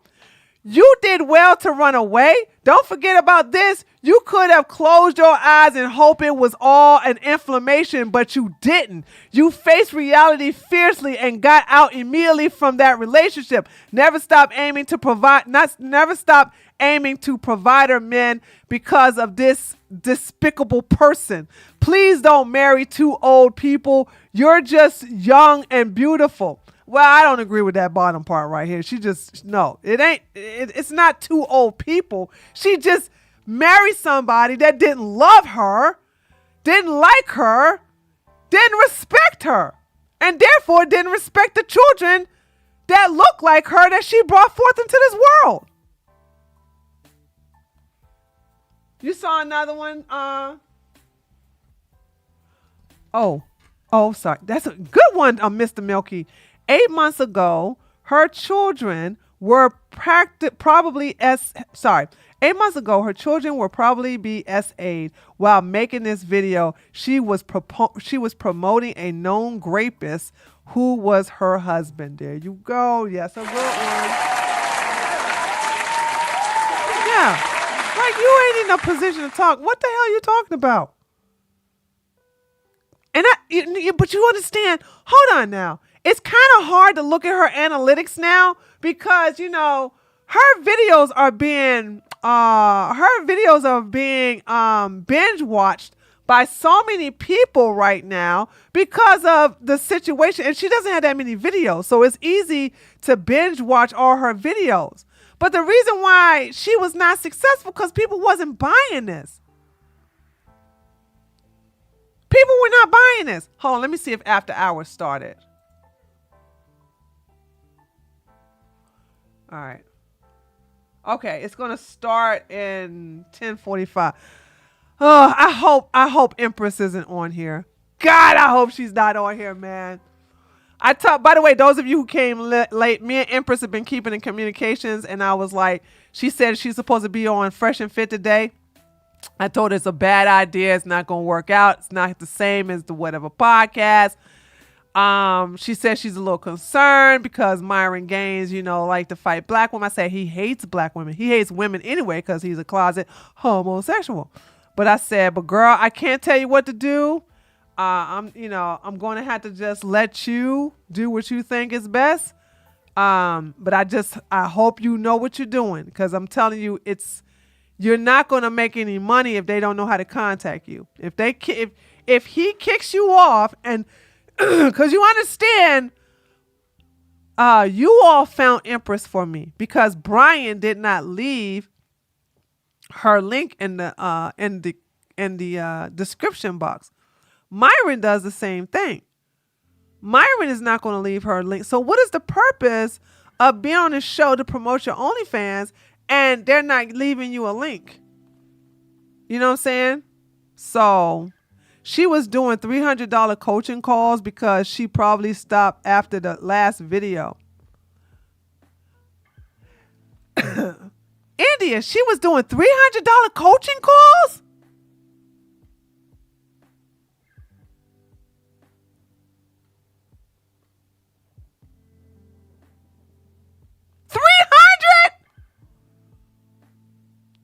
Hi, Aya. Hi, Tree and Chat. Hope everyone is well. I'm catching up to your last stream, but I saw you were live and just wanted to say hi. You were so hilarious on Simcast this past Sunday. Oh, you came from Simcast? Hello. 300, dude, hold on a second. You mean tell me I can get paid $300 for giving actual advice that works when she was giving when she was telling y'all how to basically find PDF files? Yeah. Oh, yes, ma'am, alongside her mini book. Child, please. You know who I want to get paid? Hell, I do it for free. I want men. Hold on. This straight up. What I need to do, guys. Y'all remember that gay guy or the secret closet gay guy who has these guys take their shirt off? I want to do that to men, right? But I really want to give them real advice. Like, I want to tell them what women find sexy, what they need to do with their physique, okay? What they need to do with their hair. That I want to get paid with that. But I need a couple of men that will let me do it to them. Oh, that sounds so nasty, but that's not what it's meant to. Come on the stream and let me analyze them and go over their dating life. You know what I'm saying? I don't want to do that with women, okay? Because I'm going to tell you why. I want to critique women privately because I'm going to hurt their feelings and I don't want that to be a public humiliation thing. Okay? So I'm going to be like, girl, what the hell? Why are you... You think that orange go with that green?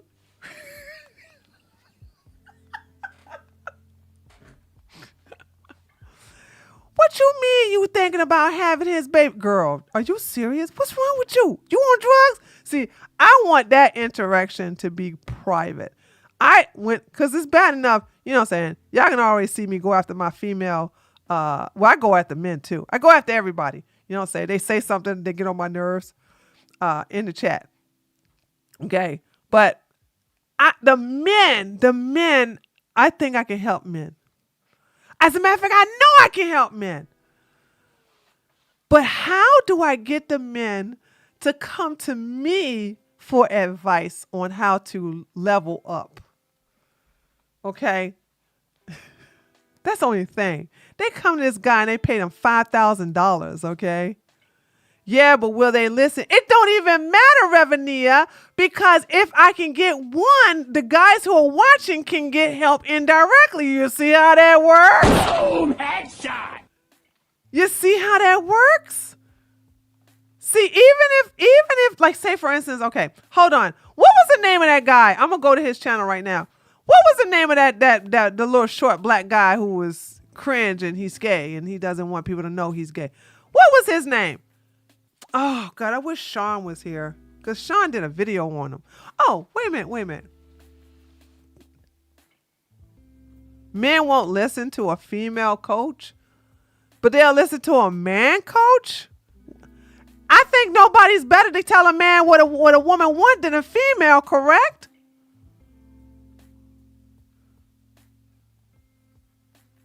Hold on.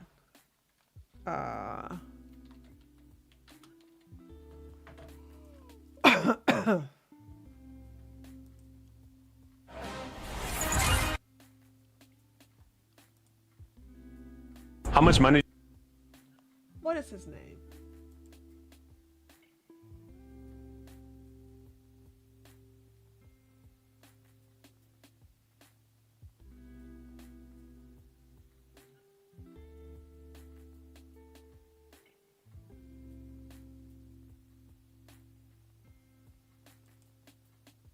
What's up, bro?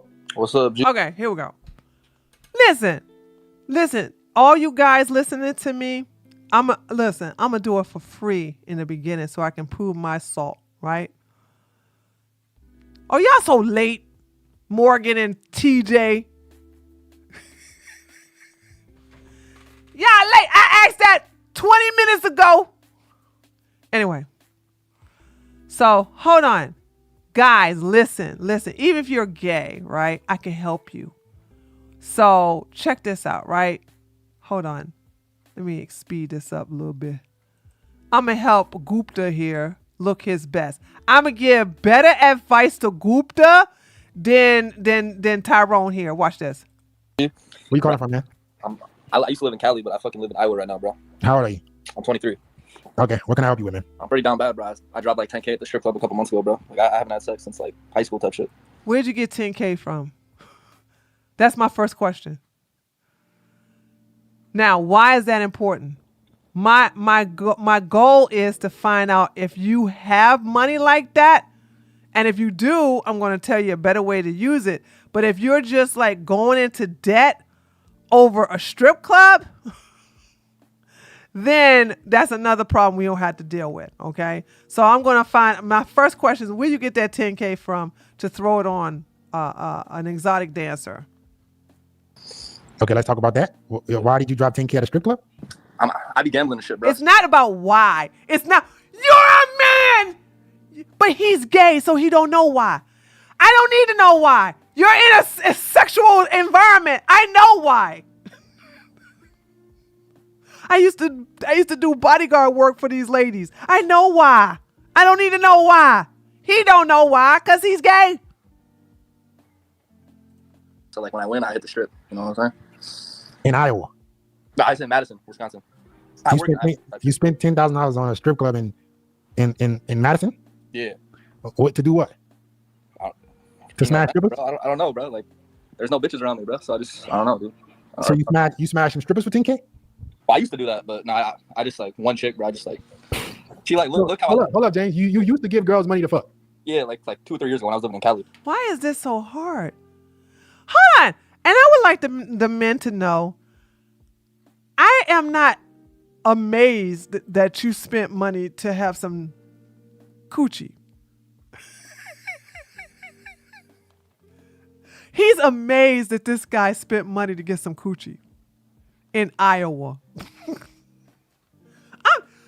Any ladies in here amazed about this? I'm sitting here saying, like, why are you amazed? That shouldn't even be laughed at, because that's like, wait a minute, I get it. I understand. So I wouldn't even be worried about this right here. That's just a nothing burger. Like, yo, you're a man. You're in Iowa. You're horny. Of course you're going to pay for some coochie. You got testosterone. So how are you doing that? Bro, there's always money when you're a gambler, bro. You know what I'm saying? But like, so you just give girls money to smash? Pretty much. Okay, so that's where you get the 10 grand from.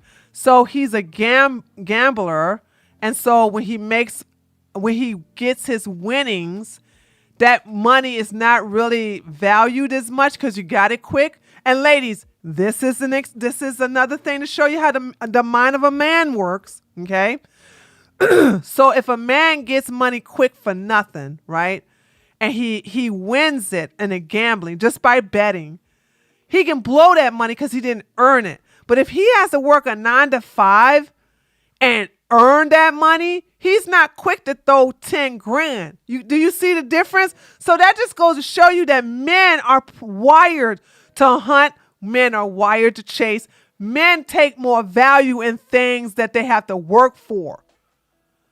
You need to think. This is what I'm saying. I need to teach you ladies how men think so you can stop saying stupid stuff like, how do I get him back after giving him head after taking me out for dinner? Like, what the hell is wrong with you? What? Why are you giving me head? I feel so guilty. So it's like when they get it easy, they don't value you. When you give it up easy, they don't value you. So he's a gambler, right? He makes quick money and he throws it away quickly. So if he wins 10K gambling, he doesn't think, oh, wow, I got this extra money. Because he probably wasted money. Like he probably wasted a couple of thousand, or maybe he lost 10, 15,000 and got 10,000 back and not realizing he just need to replenish. I don't know. But that's how he's getting this big band of money, right? He's just getting it fast from gambling and then just spending it in strip clubs. Yeah. Where would you meet these girls? There was a spot in LA. It's a strip club. They like fuck there type shit. Oh, so you just been paying for ass for the longest? I mean, yeah, bro. I've only had one like real chick in high school. That shit's sad, don't you think? I mean, in the moment, not really, but now, like, yeah. In the moment, not really. There's nowhere in the moment I'm gonna be looking at myself giving a girl $10,000 to fuck. Because you're gay. Men, give me a chance. I can really help you. I would not be judging you. I know why you did this. Listen, I would not even be like, ew, you nasty. I wouldn't do none of that. This guy is trying to clown this guy for doing stuff that he wouldn't do because he like peeing. And this guy like coochie. And he gonna sit up here and shame him. He can't relate. I'll be slapping myself. Bro, like, it's like, I've been watching your shit. You be saying like, pick a struggle. Like, that's kind of like what I'm like. I got so many struggles that like. Okay, what are the other struggles? Let's stand up. Let's see. Okay, so also here's something else I picked up. You are very stressed. Stop picking at your face. Okay. So if you do this around this guy, how do you behave around women? Women pick this up and they realize you don't have any confidence in yourself. Okay. You have low self-esteem. Leave your face alone. You can't keep picking at your eyebrows. You ain't gonna have no eyebrows anymore. Leave your face alone. If you are that nervous, you need to find an inner twitch or something to do internally where therefore it's not obvious externally. When women see you constantly messing with your face like that and they're looking in your face, we already can tell that you're insecure. And if you come across a bitch like me, I'm about to take advantage of you, baby. Pussy, bro. Especially with you being able to make it all that, you could be able to throw 10 grand in a strip club. Oh shit, bro. All right, bro. Oh no. This is what I'm working with right now. Prop the phone up, man. I Prop the phone up. You're angling it. Prop it up somewhere so I can, and you can. No, not with your hand. Just put it somewhere. Okay. Lots of carbs. You're very bloated. No gym action whatsoever. But let me just say this. I don't want men to think that they always got to have a bunch of muscles. Okay. Believe it or not, there are women who have boyfriends that don't have muscles. My husband ain't one of them though. Okay. But, you can, if you're not interested in getting built, you can tone stuff up.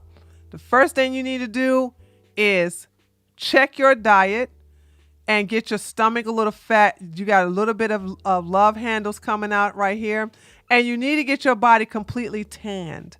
Because right now, I could tell you work outside because this right here, you know, I could tell right here that this is all light. And look at this part of your arms is darker than the other part of your arms.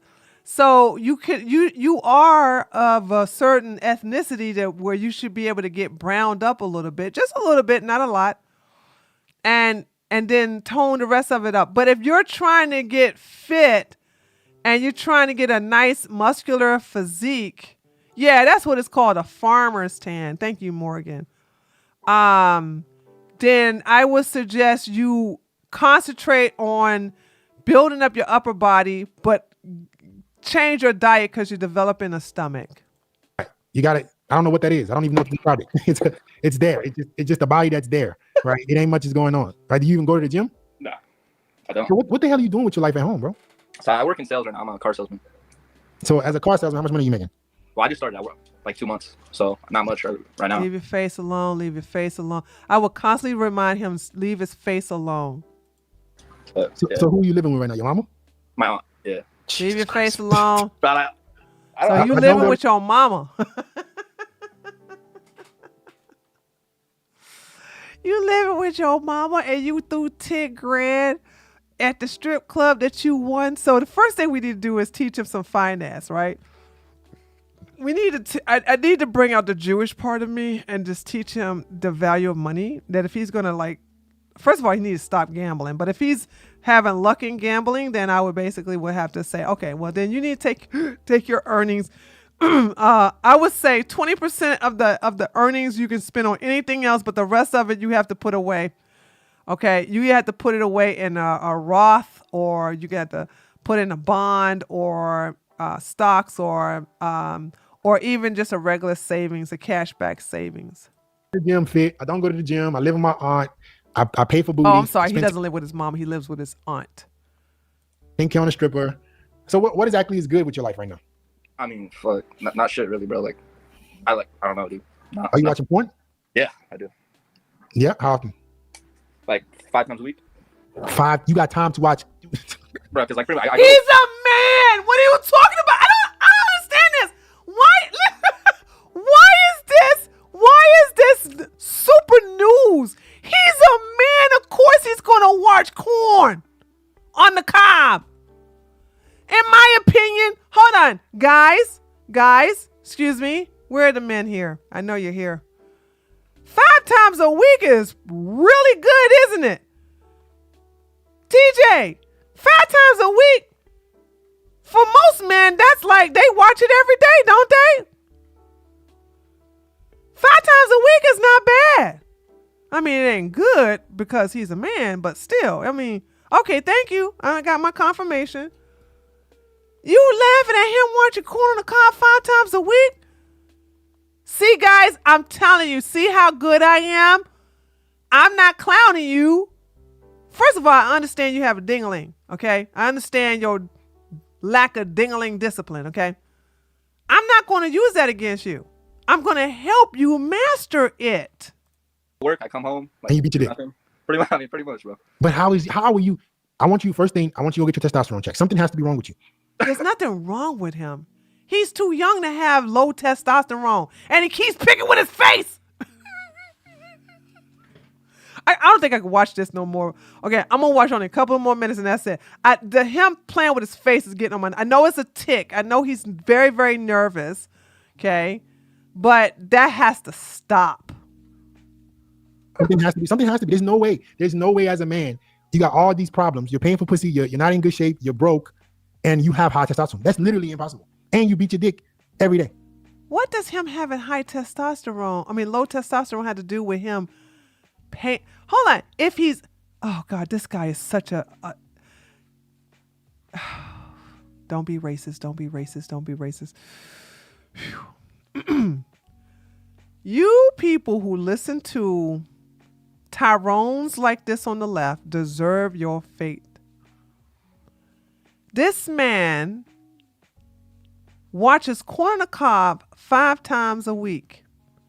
He spends 10 grand on a strip club and he pays for coochie. How the hell is that low testosterone? Boom! Headshot! Make that make sense. How the hell do you have low testosterone? How does he have low testosterone? From my understanding, when a man has low testosterone, he's not interested in coochie. Thank you, man. It's very high. Frankly, I'm gonna say it's not even very high. It's just normal for his age. Oh, boy, I swear. Your testosterone has to be low. No, it's not low. If it was low, he wouldn't be spending 10 grand at a strip club. He wouldn't pay for coochie. He wouldn't watch Corn on the Cob 5 times a week. Dumbass. Gay men, all these gay men giving men. Why the hell? What's the difference between a gay man giving you bad advice versus a black woman who's a bisexual woman giving you good advice? Excuse me. Excuse me. Y'all rather hear the wrong advice from a gay man versus a woman? I just gave him way more better advice in the first 4 minutes than Tyrone here. Okay. Couple more seconds and I'm stuck. Him playing with his face. I'm tired. I'm just so tired of watching him play with his face. Because you have no ambition. Do you smoke weed? No, I don't smoke weed. Do you drink? I do. How often do you drink? Like every day, pretty much. You drink every day. Yeah. If he's drinking beer, that's not a big deal. What are you drinking? It's not even possible. I don't know. You just fucking get the fucking liquor and you start drinking. Drink those sorrows away, bro. I don't know. So you after work you drink? Yeah, pretty much. So that's probably why you got that gut. Drinking and eating. You don't have a dad, bro? You have a father? I do, but like you don't really fuck with me. I'm not shocked. Yeah. Yeah, bro. Why doesn't he fuck with you? I mean, is it because of what? You don't have a good relationship, bro. When did y'all stop having? Okay, so that has to be dealt with. So that's another thing that has to be dealt with. Is him and his. Did you hear what he just said, chat? He doesn't have a good relationship with his daddy. That's a problem. A good relationship. Like 14, 15. Okay, so he hasn't really been. That's why, man. He's left you astray, and you become a fuck up. Oh, okay. So he hasn't really since been a good relationship with his dad since the 14, 15. So men, listen to me.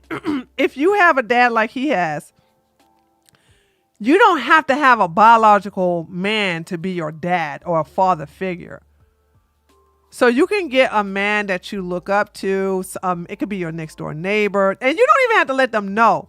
It just could be somebody you admire, somebody who has what you wish to aspire to have. He's in a relationship or marriage that you wish to be in, and you come to him for advice. Okay, I'm not gonna watch no more of this, but I'm just saying, like, you come to him for advice, and you and I'm sure he'll love to give it to you, but you don't, just because your dad was not there for you through 14 and 15 years old does not mean you don't stop seeking a man that can replace him. He doesn't have to be a biological, and I'm telling you from somebody who gets away from her biological family, That doesn't mean anything. But you also got to forgive and move on. You know, bad people have kids. And when you realize that and just realize that you having bad parents is not your fault. When you come to that realization, you will be able to move on and find a man that can, or a brother. If you're like, well, I don't want to really bother a lot of these old dudes, then go get yourself a brother. The problem with men today is that you all don't reach out and start bonding with other men. Okay. The most easiest place for you all to bond is at the gym. The best days is on Monday because that seems to be the National Chest Day. Boom, headshot. Every Monday, gyms all over the world, men are on the bench press on chest day. Chest day is always on Monday. That's when you can get some guy that could be your spotter, or you could join and work in with some guys. They're very friendly in the gym. And I'm not talking about homosexual friendly. I'm talking about like a buddy friendly. And you can make friends there. Now, look at there. I just gave you, how much did that clown charge? $3,000? I just gave you free advice worth way more than $3,000. And so if this help any of you guys, give me some of them ties, okay? I'm gonna need some money. Or come on my show and let me help you. I'm so serious. I'm so serious. Now, ladies, I'm not doing this to y'all out in public. I'm gonna have to do, y'all know me. I'm hard on y'all because the world's too easy on you. I ain't doing that SheRa 7 stuff. I ain't doing that whole thing. Girl, you just need to do that. I'm gonna be like, why are you being so dumb? Why the hell would you do that? It's stupid. Like I said, we're gonna have to that's gonna have to be a private thing. Or if I'm in a Discord, I would say something in a private Discord or whatever. You know what I'm saying? But other than that, I'm not going to do that for no woman. I ain't doing no Kevin Samuels. So first of all, I wouldn't do stuff like Kevin Samuels. Talking about something you average at best. I would never do that to a sister. Okay. Anyway, let me tell y'all about this Becky. Her name, she got an NFL player. She got pregnant by this NFL player. She had 2 babies by this black NFL player, right? And she been in child support court for over 4 years trying to get child support payments because Tyrone doesn't disclose all the money he's making. And I do believe she gets paid $200 a month. Hold on, let's watch this. She's gonna lose because she's poor. And she can't afford a lawyer, and he's going to win. I recently made a 42-part series on my NFL ex stating all of the abuse. Sorry. She's so low. Hold on. I gotta turn off the music. Hold on. Oh, she's so low. So let me turn off the music. Let me turn. She's going to lose because she's poor. Wait. And she can't afford a lawyer. Hey, shut up! Damn. Hold on, guys, because she's really low. Hold on.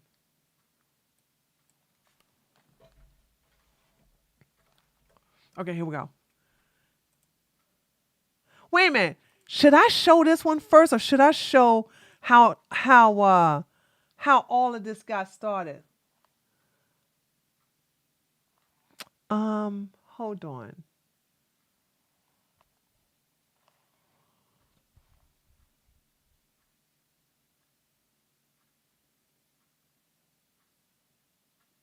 Oh, I didn't see this one. Don't you dare get naked for that motherfucker or ride his dangalanga, okay? Cause he's a whole motherfucking headache, okay? A whole... Oh my God, I can't have the music. I'm gonna get a ding because of that stupid music. Oh God. Anyway, I'm trying to find hold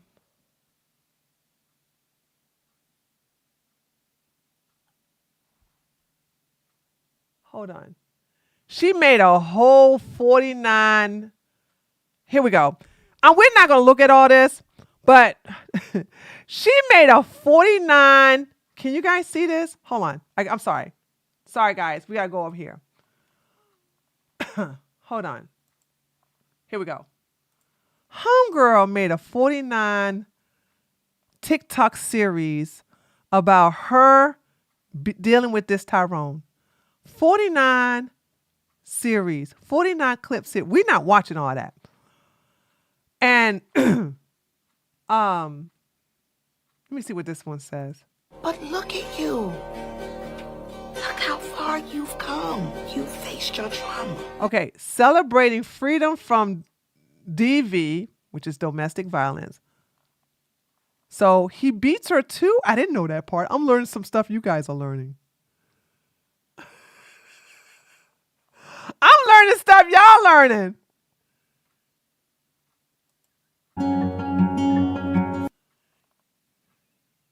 Okay.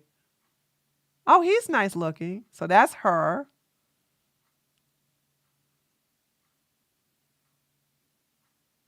Okay. Nice brown suit. Terrible brown suit. From 1997. Yes, this is Jonas Bergson. We cheated on Princess Madeline in Sweden. What made you leave white men to deal with that black guy, though? That's what I want to understand. You threw dirt on me and flowers grew. I'd be mad too. All right, hold on a second. Let's just go to the first part where she started talking about her and this NFL player. So let's look at this. Mary, NFL edition. This is part one of what I think will be a 40-part series.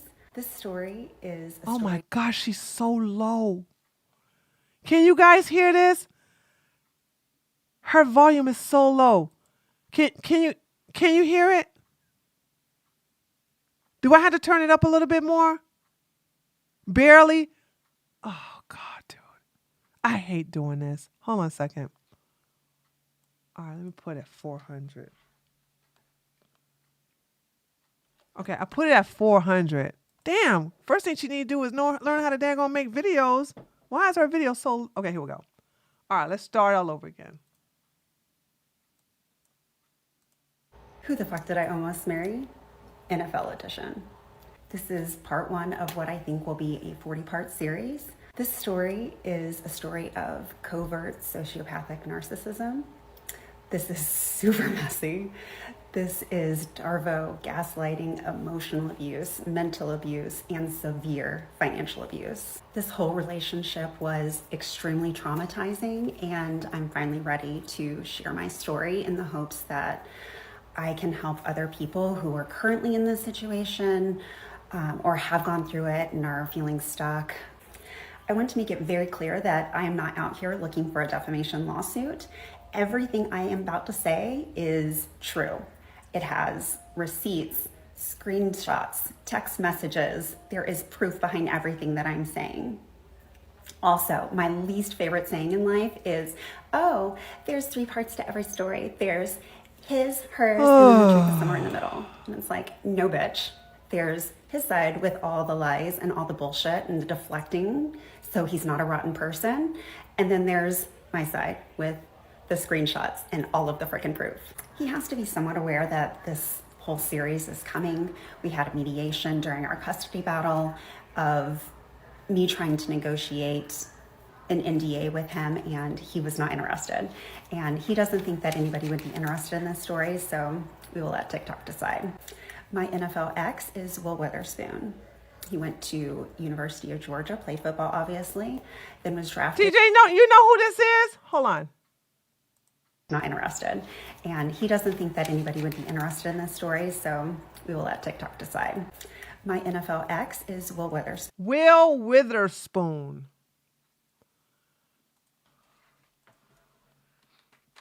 NFL Will Witherspoon. I could possibly not be spelling his name correctly.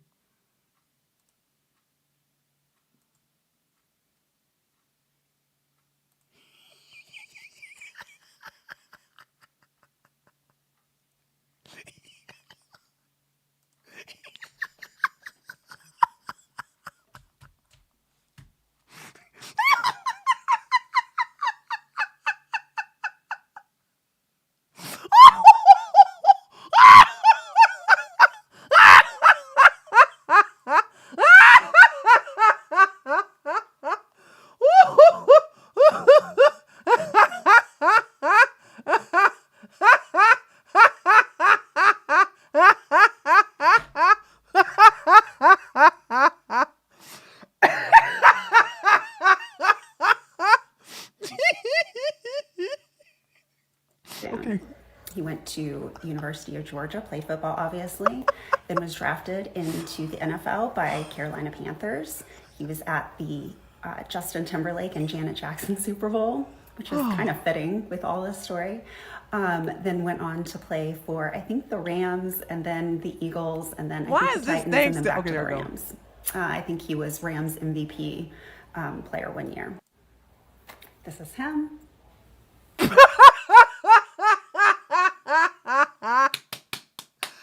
Becky, I don't feel sorry for you. I don't feel sorry for you. Give it up for black women not being harmed in this scenario, okay? Ooh, I forgot. That's too loud. My bad. I'm so sorry. I'm so sorry. I know I hurt y'all ears. I'm so sorry. I forgot I had it so loud. Okay, let me do the clapping. Give it up for black women not taking an L this time. All right. Woo! Woo! Black women missed a trauma bond here. There we go. There we go. Yes, yes, yes. Black women stay winning in this one right here. Black women stay winning on this one right here. Let me tell y'all something. First, they had that white woman who living in a 1-bedroom with all them children. Okay, the what is that? The resilient. What was it? The resilient Jenkins. Okay, all right. Then you got that black guy who stood up here and clowned black women for being single mamas. Turned out he got himself a single baby mama who's white. Talking about they an exception to the rule. Homegirl came into the relationship with 2 white kids from another white man. He came in with a biracial child, daughter, very beautiful by the way, from another relationship. Talking about and now got her pregnant. And by the way, she's the girlfriend. He didn't even wife her up. He didn't even wife her up. She a baby mama living with a Tyrone who talking about something. The reason why I am a man of high value is because I sit for phone. That's very low in America. And also, I'm black. And see, because of those two statuses alone, that makes me a very high value man. The hell you talking about? How the hell does your color and your height make you high value, idiot? Okay. This is us together. He is known as a good guy in the league. Just about everybody who has anything to say about him will say, what a good guy he is. And that's not the case at all. This is an example on his TED Talk of somebody that we went to high school with. I don't know who it is, but talking about what a good guy he is. Will and I actually met back in high school. I graduated in 97, he graduated in 98. Obviously he played football, I was on dance team. And I think my senior year, we were like 7th best in the entire nation. So our football team was excellent. And almost everybody that we went to high school with that played football went on to play college ball. And obviously he wasn't an exception to that. He went on to play at University of Georgia. Anyhow, we ended up divorced around the same time period. And around 2012-ish, he started hitting me up. And I'm not somebody who is impressed by fame or anything like that. And so you are coping and seething. You just don't believe the things you're saying. You are coping and seething. Girl, you expect me to believe this? You saw this in the NFL and said, I'm not really impressed by Come on, girl. Come on. What won you over? His charm? His good credit? What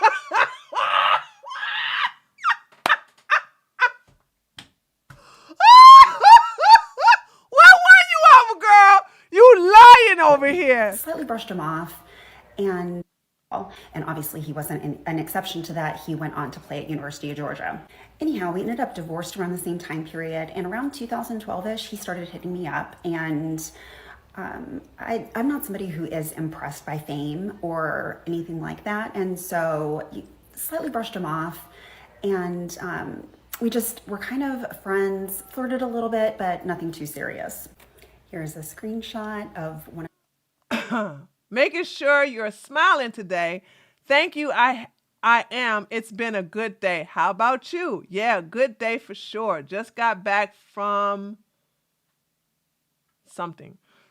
No, he was doing shady stuff and they broke up back in May. Oh, she's doing another conversation.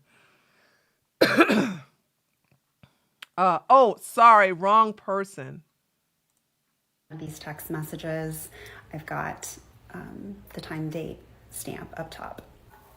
So we ended up meeting in person sometime around summer of 2013, met up with a bunch of friends that we went to high school with and some of his crew. And he ended up coming to my place afterwards. And I remember messaging him and was like, look, I am not a hookup girl. I just don't want you expecting anything like that. And of course we didn't do anything like that. And why did you invite him to your place? See what I'm talking about, ladies? Hold on. Do you see what I'm talking about?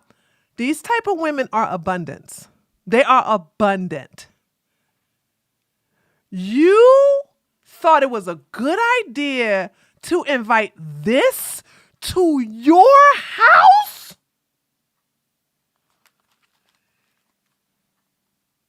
Y'all not even dating. Y'all not even, hooking it. You thought this was okay. And you expect me to believe he came over there just to have what? Crumpets and tea and then go home? Okay.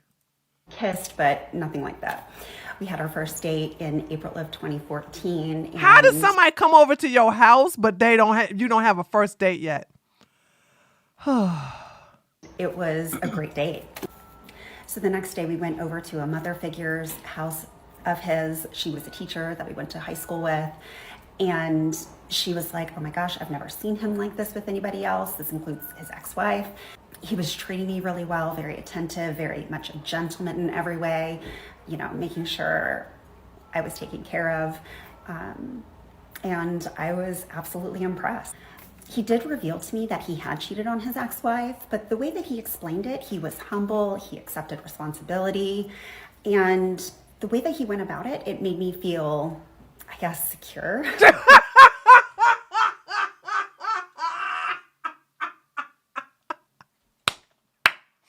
He cheated on his ex-wife, but the way he told me how he cheated, I felt so secure with the relationship, knowing that he was never going to cheat on me. Guys, this is why I'm telling you. You got so many women like this. See, the women that know their value, that ain't gonna play no games, that demands more. Y'all ain't got to worry about us. We are a small minority. Heifers like this are in abundance. Look, there is tons and tons of pick-me's, tons and tons of Barbara the Builders. These women are in abundance. Hence why women like us, we get to look at her and laugh. You know what I'm saying? Imagine, hold on. And I want to make sure, let me also look at my Kick chat. I haven't looked at my Kick chat at all today. Okay. Does any woman here not realize that if he cheats on his first ex-wife, and told you about it, by the way, he's going to more likely cheat on you? Do you not understand that? When you get somebody, it's bad enough. Most men don't even admit that they cheated. Okay. But some will say, I did cheat on her that because she refused to have sex with me. And she just would always make me sleep on the couch, blah, blah, blah. He'll give you his side of the story. Okay. But I want you to understand, ladies, hear me out. Hear me out. If you cheated, or even if you didn't cheat, if you told a man you were dating or a man that's interested in dating you that you cheated on your last boyfriend, do you think he's going to be like, oh, it's okay. I feel so secure. I know you won't do that to me. Do you think he's going to say that to you? Huh? No. He'd be like, oh, hell no. Let me see if I can get the draws, but this woman is not going to be I'm not going to marry her. I'm not going to have a long relationship with her. I'm going to hit it and quit it. I'm going to pump and dump. This is what I'm talking about. You guys, like ladies, your value is so low. It's in hell, dude. It's in hell. Now you got to ask yourself, how many women will hear that this man cheated on his ex-wife and still think that they'll be different? A gazillion, a trillion, medillion, bagillion, zillion, million. Like, this is like a love language to some women. Oh, you cheated on her. She just didn't understand you. She didn't love you the way I can. And give me a chance. I know I will make sure that you don't cheat on me. He cheated on his ex-wife. He'll cheat on your ass. Wake the hell up. God, she's so stupid. But then again, this is the norm. This is the norm. She said that cheating is ever a good thing. She's like, I felt so secure that he was cheating on me. He cheated on his ex-wife. I felt so secure. And I was absolutely impressed. He did reveal to me that he had cheated on his ex-wife, but the way that he explained it, he was humble, he accepted responsibility, and the way that he went about it, it made me feel, I guess, secure. Not that cheating is ever a good thing, but seeing that he was taking responsibility and owning his decisions. You know what? Look. Imagine a man saying, you know what? I did SA my girlfriend's daughter. I take full responsibility with it for that. SA-ing a minor is never a good thing. I take responsibility and I owned SA-ing her, but it won't happen again. How many of y'all would hear that and be like, okay, you just did it to her daughter? Well, I don't have any daughters, so I win. Oh God, they're so stupid. It's painful. It's so painful. If you would never accept a man who said that to you, why would you sit up here and accept if he told you he cheated? There you go, AA. He literally warned her. He literally warned her what type of man he is. Being regretful and remorseful, I saw this as a good sign. But unfortunately, this was a huge red flag that I missed. Did you miss? Stay tuned because we're going to see this relationship really start to heat up in part 2. Who the fuck did I own? Okay. We're not gonna. Let's see. We're gonna look at the views start going down as, here's one is 300. Hold on a second. This one is a high view one. So let's look at this one. We're not gonna look at all this. Are you serious, child? Please, we got a life. But the second highest viewed is part 3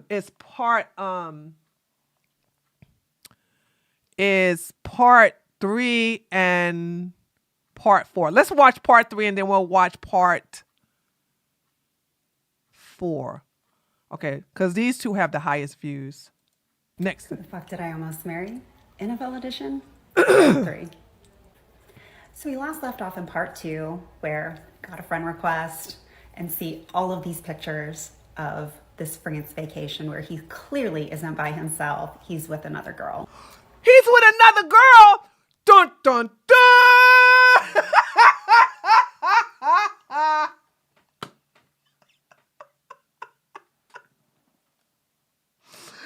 But you felt secure, girl. When he told you he cheated on his ex-wife, you felt secure, girl. What you doing? Wait a minute. You're supposed to feel secure. You're supposed to feel secure. What's going on? You're supposed to feel secure. Isn't that what she said, chat? They had dated off and on. Apparently, he had cheated on her a lot. He's told me that she cheated on him. I have no clue, but very messy, very adulterous relationship, whatever side it fell on. Allegedly, this is the girl that he had cheated on during his marriage. When he played for the Eagles, he had moved her from where she was living to... Now, let me tell you something. Who's in the best position? Hold on, chat. In this entire situation, who is living their best life? Come on, chat. Come on. Who's living the good life? Huh? so far you understand. You got the ex-wife, you got her, you got him, and you got the secret girlfriend, secret lover. Yeah. Oh God.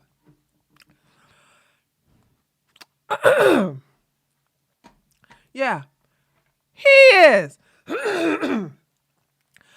The reason why he's in the best position is because the ex-wife probably didn't want to let him go. He got the snow bunny over here who believed lies like, oh, you cheated? Oh, it's okay. I trust you. I feel secure.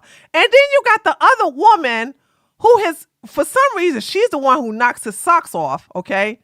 And he's the one taking her on vacations.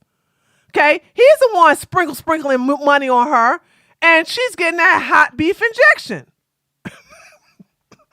She's the one in his Instagram stories. She's the one going on these luxury vacations. Give me a freaking break. Are you serious? Hey, Sean, is this the one where the girl found out she was dating a homeless? No. Wait a minute. Hold on. Sean, do you have content for me? What woman who has a homeless man? No, this is a Becky that has some money who, okay, hold on, just real quick. This pristine porcelain white woman was hooking up with this Tyrone, and she's been fighting. She had 2 kids by him, never got married. And this Tyrone is hiding the money so good that this Becky, this snow bunny, has been trying to get him to pay child support for the next 500 for the next 4 years. Hold on, but it gets better. It gets better. It gets better. It gets better. It gets better. Guess how much money? Hold on, y'all ready for this? By the way, I already saw that. I'm gonna show you that video. Guess how much money this millionaire football player is paying her for 2 kids and child support. Guess how much money so far she has received every month? Well, by I don't know if it's court order or what, but guess how much money he's paying every month for his 2 kids? With her, and that's how the ex-wife found out. Guess how much money he pays every month. They're gonna call you a racist. It's okay, being racist is based. A month. No, a month, not TJ, not 5 million. No, a month. How much? He got 2 kids by this snow bunny. Guess how much he pays a month in child support?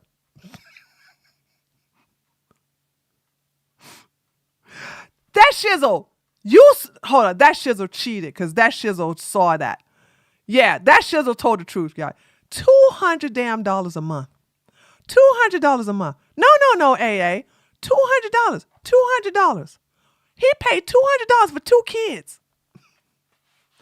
And Becky's like, I know you got more than $200. I know you got more than... No, she don't talk like that. That's how black women talk. I know he has more than $200. Okay? He's putting everything in his mother's name. Apparently, that's what black people do these days when they want to escape the court system. But yes, we've been trying to find out how much he makes, and he has a lot of money. He lives over there in Alpharetta in a nice mansion with his huzzy that he takes on expensive vacations. And all he could do is pay $200 for his 2. I think she got 2 daughters. She paid $200 for his daughter. Girl, I'll tell you, they don't make white women like they used to. He's with another girl. They had dated off and on. Apparently, he had cheated on her a lot. He's told me that she cheated on him. I have no clue, but very messy, very adulterous relationship, whatever side it fell on. Allegedly, this is the girl that he had cheated on during his marriage when he played for the Eagles. He had moved her from where she was living to Philadelphia and had an apartment with her, and that's how the ex-wife found out, because Power and Stuff was on even after he'd been traded. Again, this is all allegedly because these are things that have been told to me. The mere mention of this person to our mutual friends, his friends, and everybody around him immediately elicited horrible reactions. Everybody loved to trash talk this girl, and everyone had a horrible story about her. Well, sound like she was the gold digger who's living her best life. Sprinkle, sprinkle, dag on it. I can't even do my sound effects because of the mute. I got her so pumped up. I can't even use my sound effects. Girl. He cheated on his ex-wife and he cheated on you with this chick. She's also the one who's in the powerful position. So here's some screenshots of this time period, and these are messages that he screenshot of himself with her and had sent it to one of his friends. Hold on. Let's read this. It's hard to believe any of that when you act in such an unloving ways. In a healthy relationship, I probably wouldn't need so much reassurance, but this is not healthy. It's broken into a million pieces. That it is. Trust me, I want to live a life without stress too. I would like to sleep at night every time you are always and don't answer. Okay, I messed that out. Calls or texts. I don't want to feel the anxiety. Okay, so I could already tell that the gray person is a woman. Okay, what woman? I don't know. And the person in Tyrone, and Tyrone is the one in blue.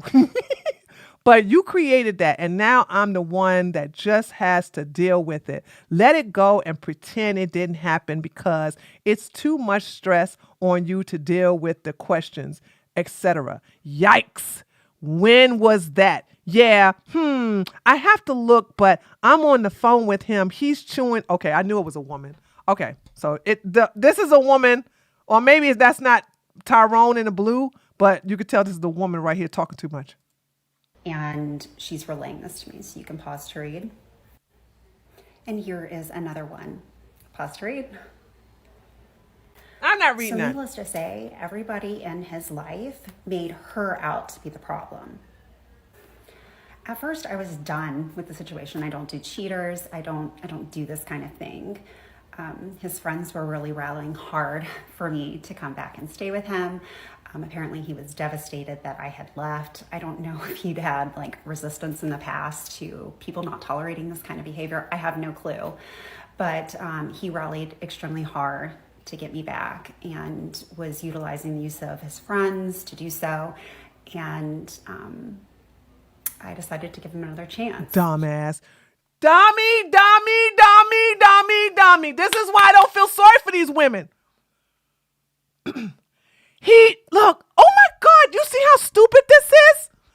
So Tyrone told her that the reason why he's no longer married to his first wife, who's now his ex-wife, is because he cheated. She's in a relationship with him as girlfriend and boyfriends. Then she goes on Instagram and find out that he cheated. She breaks up with him and goes, oh, maybe it's not fair for me. I'm going to give him another chance. What I tell y'all about exes? Hold on, look, we got a pop quiz. Ladies and gentlemen, especially you ladies, what did I tell you about exes? Come on. Let me see if y'all pay attention to the teachings of the tree of knowledge. What did I tell you about exes? Y'all better not get this wrong either. This idiot is 2 years older than me, and I can imagine being in a situation like this. Y'all don't know what I told y'all about exes? There you go, CT. And they stay exes. Never, listen, don't have a revolving door. They stay exes.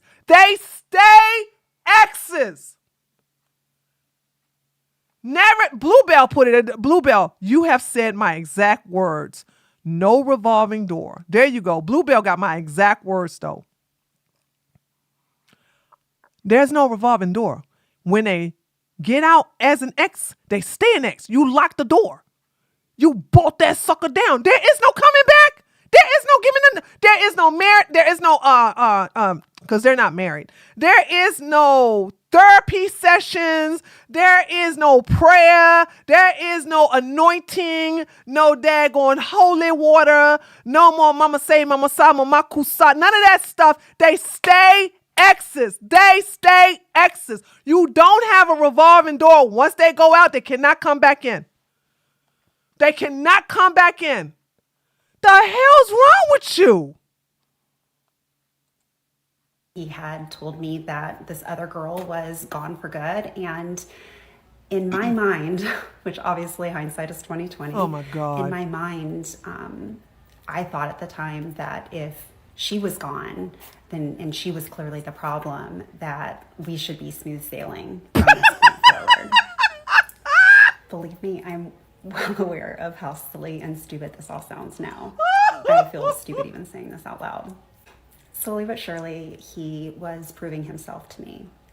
And I'm about to show a series of pictures that show how involved he had gotten with me, my life, my kids, and everything. By the way, she has kids with a white guy. Okay. Then she has kids with...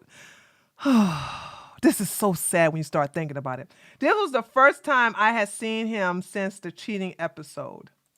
This was the first time that I had seen him since the cheating episode, and he had flown down to visit me and my family during a timeshare in Fort Myers Beach, and it was his birthday, and so we had celebrated.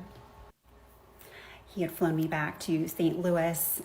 Here we're at an Outkast concert. This was probably the best concert of my life, so much freaking fun. On this trip, he had flown back to Panama City, and we had gone to a spa, had massages, and all kinds of really cool stuff, and then had a dinner at the Red Bar. Here's us at an event. He had flown my oldest daughter and I up to St. Louis, and then had driven down all of us, including his 3 older kids. Here we go, another stupid-ass woman with kids allowing another man into her life. What the hell? Listen, this is not my fight, but can somebody who is a single mother or a mother that's married, I don't know. I can't be the, I don't have kids. I can't tell women how to keep their kids away from the men that they date. That I'm not in a position, but this is a problem. I don't understand how these women are so quick to let another man come into their children's lives like this. She got 2 kids by another man, and she letting this man get off. What is wrong with you? This is bad. Listen, I promise you, if you're listening to me right now, there is money on the table if you can be the beacon of light to teach women with kids how to be a woman with kids and date. And one of the rules is you got to keep the men that they are dating away from the children. The hell's going on? In an RV where we spent spring break back in Panama City. Here's a look at this RV. He bought this RV just for this trip. And so when I'm talking big gestures and doing just amazing things, I guess looking back, this all could be considered love bombing. But I felt at the time was, showing me how much he cared and how much he was wanting to do for me and my children. But remember what she said earlier, though. What she said earlier. I don't care about money, and I don't care about clout, and I don't care about any of that. Did she not just say that, ladies? Did she said, I don't care about his money. I don't, clearly you do. Look at By the way, ain't nothing wrong with that, but you a liar. You a liar. You just said you didn't care, and it shows that you care. If you didn't care, you wouldn't be bragging about this right now. And by the way, do you know how much it costs to rent an RV and drive from state to state? Child, please. I didn't care about the money. Becky, sit your pale ass down. You're a liar. But once again, shout outs to black women not taking this L. This is also from that trip. And so is this one. And yet another trip. This is our bunny Max. We had 2 bunnies at the time, Max and Gus, and they were really cute. So obviously at this point, our relationship is getting much more serious, and we're starting to discuss future. So your relationship was not that serious, and you have introduced him to your 2 daughters and allowed your daughters to be around this man? Your relationship wasn't even serious, and you got him intertwined with your own kids from another man? Oh, God. Jesus, take the wheel, said the atheist. Future baby plans, those kinds of things. Again, he had 3 kids. I had 3 kids. It was kind of like a modern day Brady Bunch. Oh, what? I thought she had 2. Oh my God. Oh my God. Sorry, chat. I thought she had 2 daughters. She had 3 kids. Sorry, I'm sorry. I don't care if any of you ladies that have children.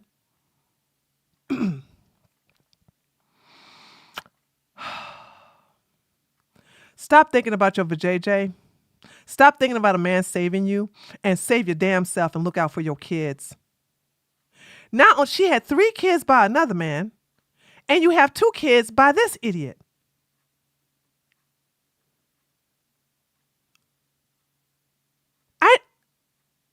I'm sorry, but if you got more than 1 child, and I'm also on the fence about the 1 child, you need to wait till those children grow up. Look, get your back blown out on the down low. Get a babysitter, have your sister or your mama watch them, and get your freak on. But keep these men away from your kids. Damn!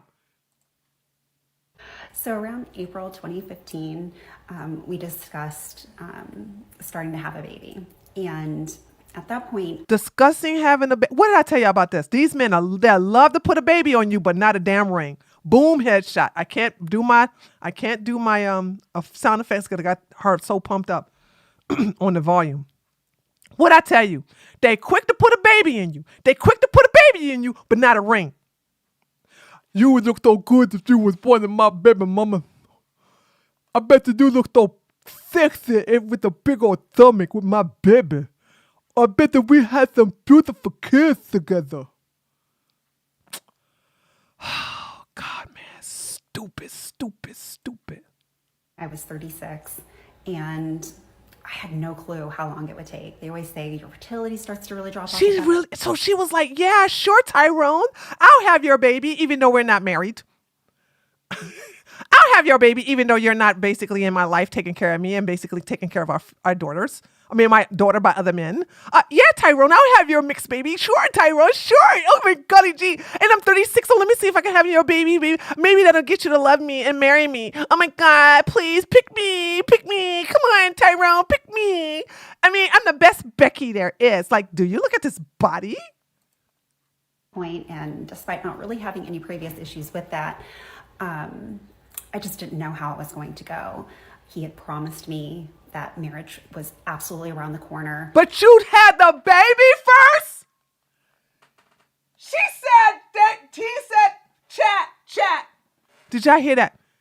She said, he promised me marriage around the corner, but you put the baby plans ahead of that? And once again, I want you to know it's a plethora of these type of women. Sure. If I have your baby, you promise to marry me? Okay, all right. Or the black version. You gonna marry me if I had a baby? Because you know I ain't trying to be no single mama. I'm trying to stop this trauma bonding, you know what I'm saying? My mama's raised me by myself, and I ain't trying to do that with you. Oh, God, this is so good. And so I agreed at that point that we would go ahead and start trying in case that this whole thing took a really long time. Marriage was something super important to me, and No, it wasn't. No, it wasn't, Becky. No, it wasn't. If it was super important to you, you wouldn't be talking about having a baby and trying to have a baby before even having a ring. You didn't even have a ring yet, and y'all already trying to get pregnant. So marriage was never important to you. Oh God, man, these type of women are pathetic. Absolutely kind of a non-negotiable thing for me at that time in my life. It is non-negotiable because you were already trying to get pregnant before you even got the ring. And so with his persistence and reassurance that we would absolutely be getting married. With his persistence and reassurance, without a ring, without actually having a ceremony, without having any kind of commitment, I decided to have his baby. Yay!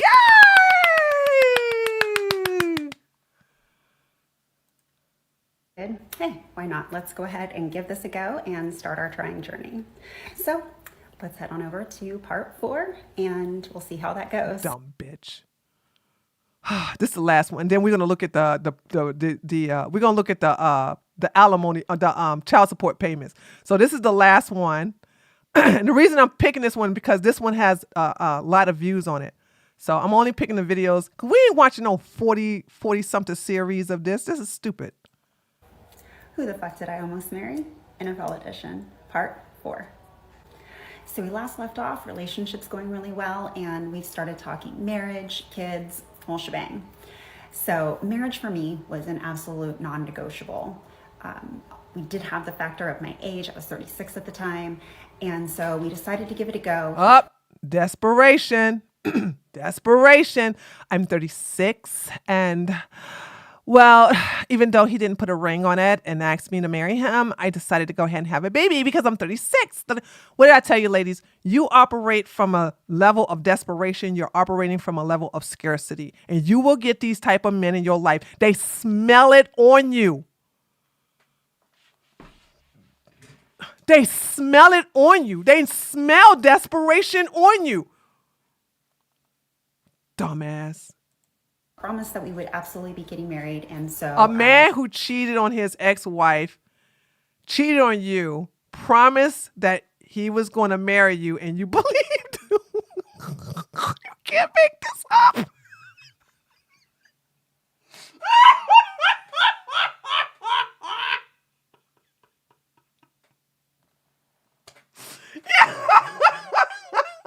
Yeah, he's trustworthy. Oh, yeah, we're going to believe every word comes out of his mouth, Becky. Okay. I absolutely believed him. I had no reason to believe that he would be lying to me. Obviously, again, hindsight is 2020. No, ain't got nothing to do with no hindsight 2020. That could never be me. That could never be me in a situation like this. First of all, we ain't having sex. We're not even having sex. I don't have no ring on my finger. I'm not even opening my legs up to him. I'm not opening my mouth. None of my holes are being opened up there. Nothing. He don't come in my house. He don't. And if I had kids, I don't want none, thank God. But if I had some, he would never see them. I have believed him, but this is just how the story unfolded. Because you are so idiot. We decided to try for the first time in May of 2015. This was at a friend's wedding, and this place was gorgeous. Oh, here we go. Y'all know how this is. They go to a wedding. She sees the bride, pictures herself in the wedding. She pictures herself there with Unga Bunga Tyrone, okay? And then she basically says, oh, that could be us. And she's all horny and saying like, let me get this baby so that he'll marry me instead of getting married and then having a baby. So this was in Charleston, South Carolina, and this was just adorable. I had 2 bedrooms. Oh, yeah, Charleston. Shout out to Charleston, South Carolina. It's a beautiful place, actually. I'll show you the rest. Oh, nice. Inside, wow. Really pretty. And here was the outside. And more. This is a terrible picture of him, but my face in this kind of makes me sad. I was so in love with this guy, y'all. Like, oh. So when you're not in love with yourself, when you don't have any value for yourself, when you don't put yourself at a certain level, especially a vibrational level, then you attract idiots like this. They smell it on you. So in other words, she said, I love Tyrone more than I love myself. And in this case, in a way, she loves Tyrone more than she loves her damn kids. in love. So wedding weekend was a blast. We had such a good time. And a month later, found I was out that pregnant. we were in fact expecting, which was a complete shock. Had no idea that it was going to happen that quickly. So since marriage was supposed to be imminent, I started looking for rings. And another one. She started looking for rings? Pick me! Pick me! Pick me! Pick me! Wait a minute. Ladies and gentlemen, I'm sorry. Are we in the new age where the woman picks the ring instead of the man? It's supposed to be a surprise. Is this a new thing? Hey, TJ, thank you for the $5. It's like watching another episode of The Real Desperate Housewife of TikTok. LOL. Facts. Why is she picking the ring? How is she supposed to be excited when he... I don't understand this, though. Valentina just tipped $5. Women like this. Within a month of meeting a man, they skin out the pum-pum. But opening legs don't add value. You tell her tree. You tell her tree. You tell her tree. Thank you, Donald Trump. I will tell her. Thank you, Valentine. Okay, I will tell her. Okay, she's an idiot. She's an idiot. That's right. She got no skin out of the pom-pom. That's right. Thank you, Donald Trump.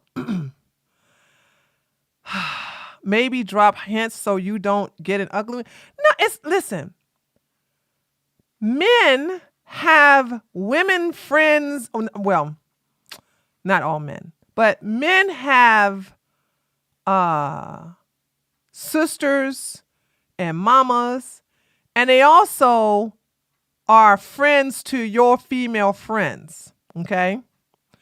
My husband talked to my two besties, and my two besties went with my husband to pick out my ring. See how that works? So that when my husband presented me the ring, I was shocked. That's how, I'm sorry. Like, unless if the man is not intuitive, where he don't know what type of ring she likes, because sometimes women will give hints. They'll look through a wedding magazine and go, oh my God, look at this beautiful ring. That's a hint, okay? But men are kind of like not that smart, so they're not that observant, so they need other women in their lives or in your life that will help them with the ring. Because women, unless they hate you, ain't going to pick out no ugly ring.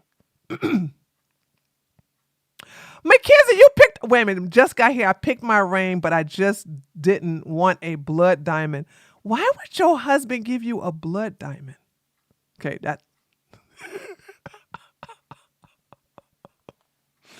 okay, that's a can of worms. Anyway. So... all you got to do is tell, because your girlfriends are going to know what type of ring you got, one. And they also going to know your ring size. So there's that. I don't know, man. Y'all just don't know how to do it, baby. I don't believe in picking out no damn ring. Okay.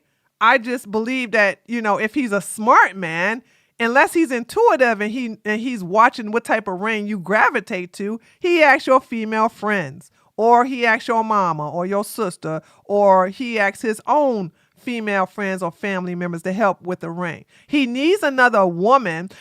Oh, you know what? I haven't watched this in a long time. There was because y'all know I have the DVD collection of Martin, right? When Martin proposed to Gina, Martin got Pam to pick out the ring. Martin did pick out the ring. And this man ghetto, by the way. He got Pam to pick out because Pam is the best friend of Gina. I just remember that scenario. Pam picked out the ring. And Pam was able to pick out a ring that was flawless because he hates Pam and he needed Pam to pick out the ring. So when Pam looked at rings, Pam looked at one of the rings and said, it's flawed.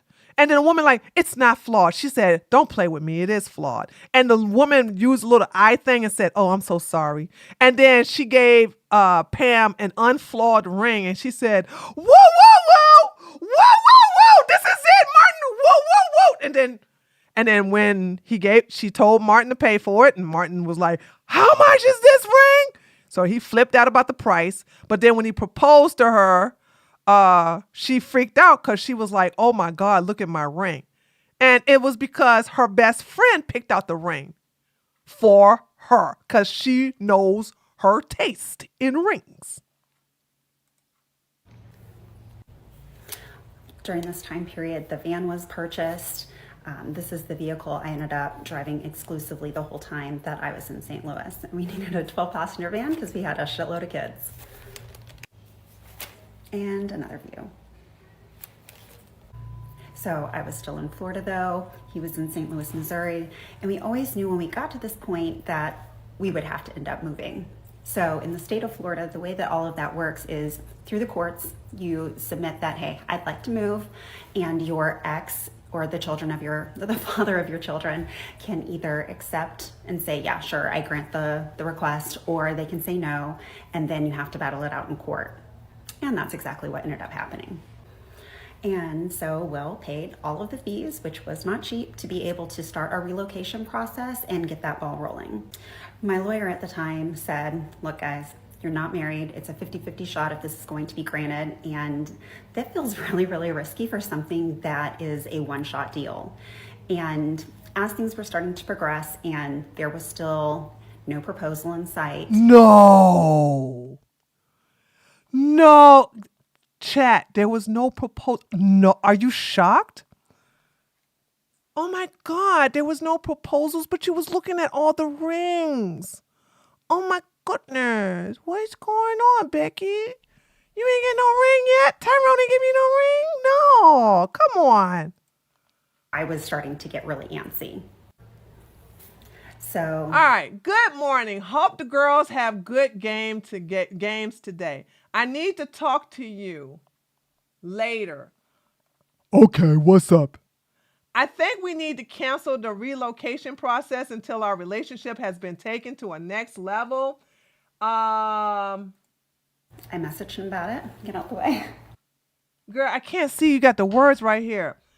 Take it to the next level. It's a one-shot deal with no do-overs, and it's too risky in its current circumstances.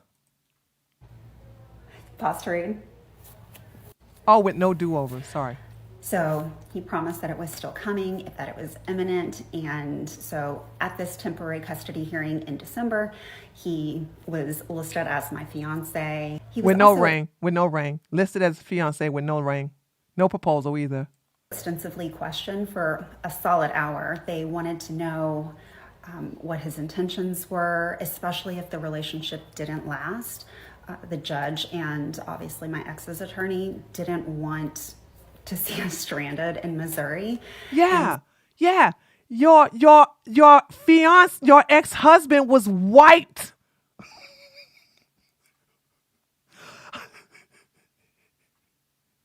He didn't want nothing to happen to his white daughters. I'm so racist, guys. I'm sorry. I don't care. Get mad at me. I don't care. The white man was the only one with common sense in this daggone situation. Idiot. So he reassured over and over again that yes, we were getting married. Again, he's being listed as my fiance. That's how he's being addressed in this court. Who cares if he was listed? He didn't propose to you. You the one looking for rings.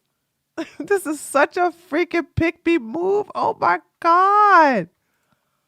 He's saying that if the relationship were to ever end, that he would buy us a house and make sure that we were taken care of.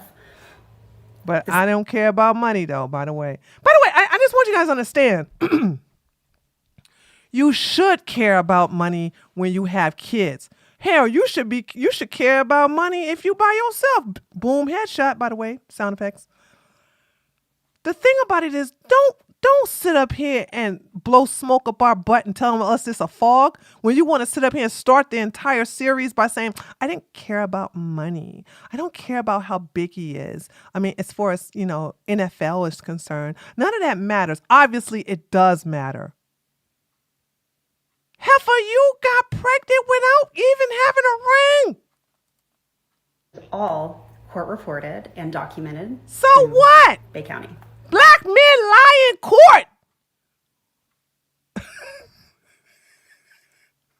As for me, at the time, through most of this, I was in nursing school.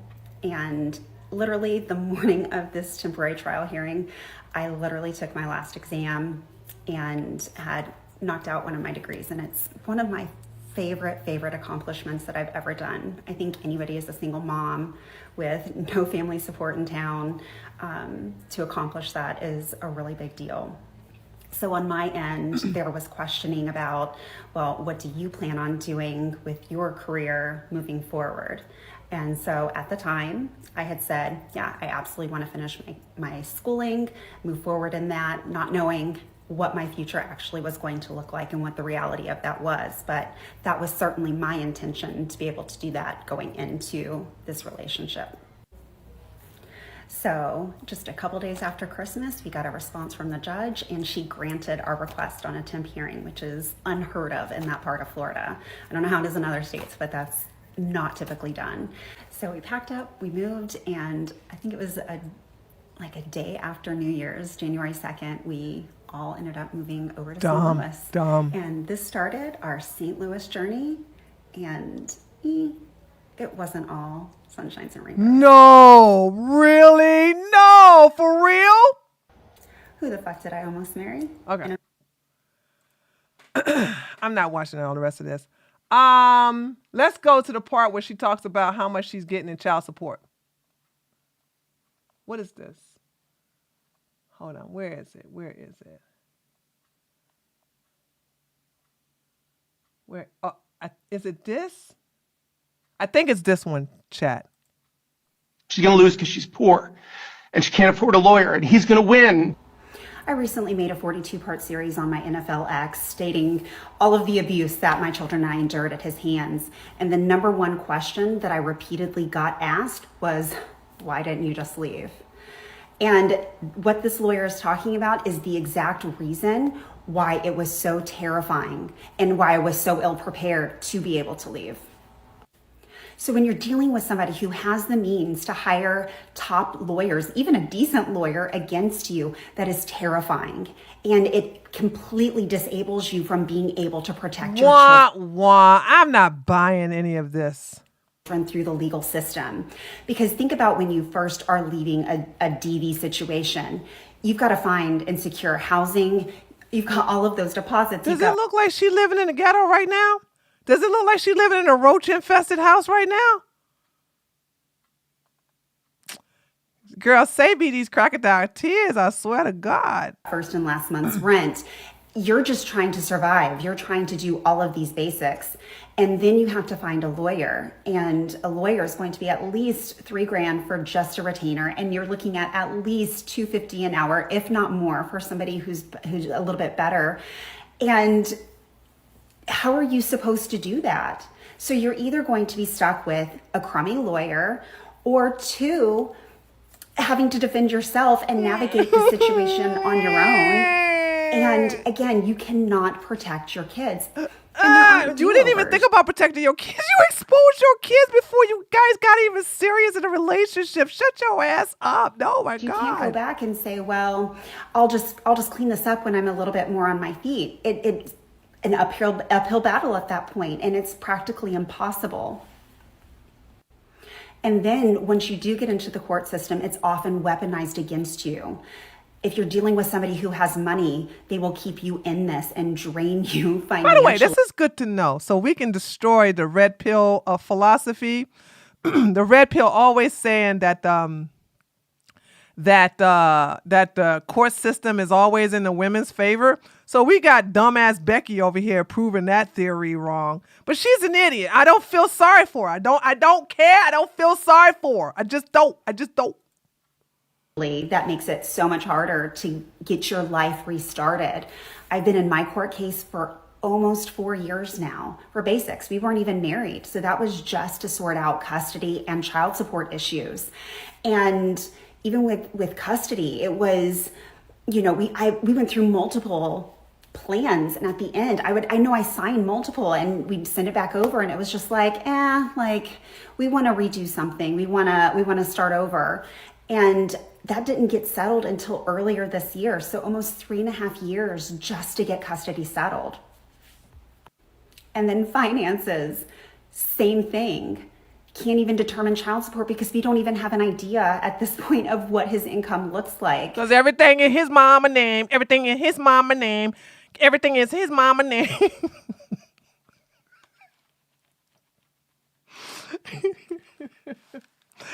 Let me tell you something, okay? Woo, child. I have seen this all too often. And where men who have a very good relationship with their mama, by the way, this also includes Diddy, okay, put half, if not most of their finances under her name or in a joint account, because I don't know if you guys don't know this, but you cannot garnish joint accounts if both people are not being garnished. So let's say, for instance, me and my husband, if somebody sues my husband and he puts all of his money in a joint account, they can't garnish that account because I'm on it. You see what I'm saying? Also, when it comes to a lot of assets and things that Diddy has, Diddy put it in his whole ass mama name, okay? So, and it's only in her name because he can trust his mama because, she's the reason why Diddy is the way she is, okay?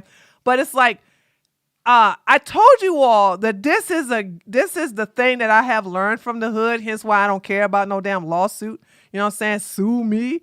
I have been saying this since 2016 because I remember somebody back then with them, I'm going to sue you, Trev. Like, do it. I got everything in my mama name. By the way, I don't have everything in my mama name. I got everything in my bestie's name, okay?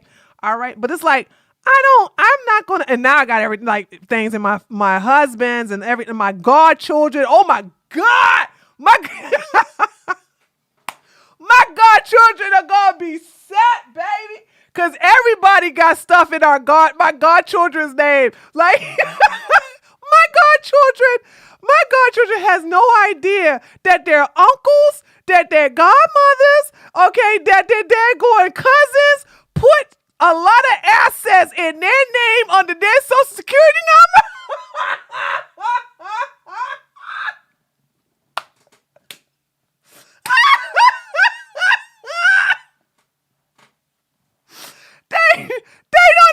They out there playing in the daggone backyard with the dogs, and they don't even realize they rich. If something happened to to the people who got stuff in their name, they just oblivious that we did that. Okay. By the way, the parents was all for it, so you know what I'm saying. It's not like we did this without the parents acknowledged. Like everybody, like it's like safekeeping. So that's what Tyrone did. Tyrone put stuff in his mama name. So, so these red pillars talking about, they could take you for everything. No, because he's no longer part of the NFL. All right. So if he was part of the NFL and he was getting a deposit every month, then she could garnish that. That's a good way of getting money. But when he's no longer working at a particular business where there's a guaranteed payment, like who you going to garnish? You see, here's the deal, ladies and gentlemen. When you sue and you win the lawsuit, you don't automatically get the money. You have to, the person has to find out where they need to submit the paperwork that from the court judgment to give you the money, to get your money. And if you don't necessarily have a job, I'm doing quotations here. If you don't necessarily have a job, okay, then you can't get paid. You got to know where to garnish the checks. You got to know where to get your money from.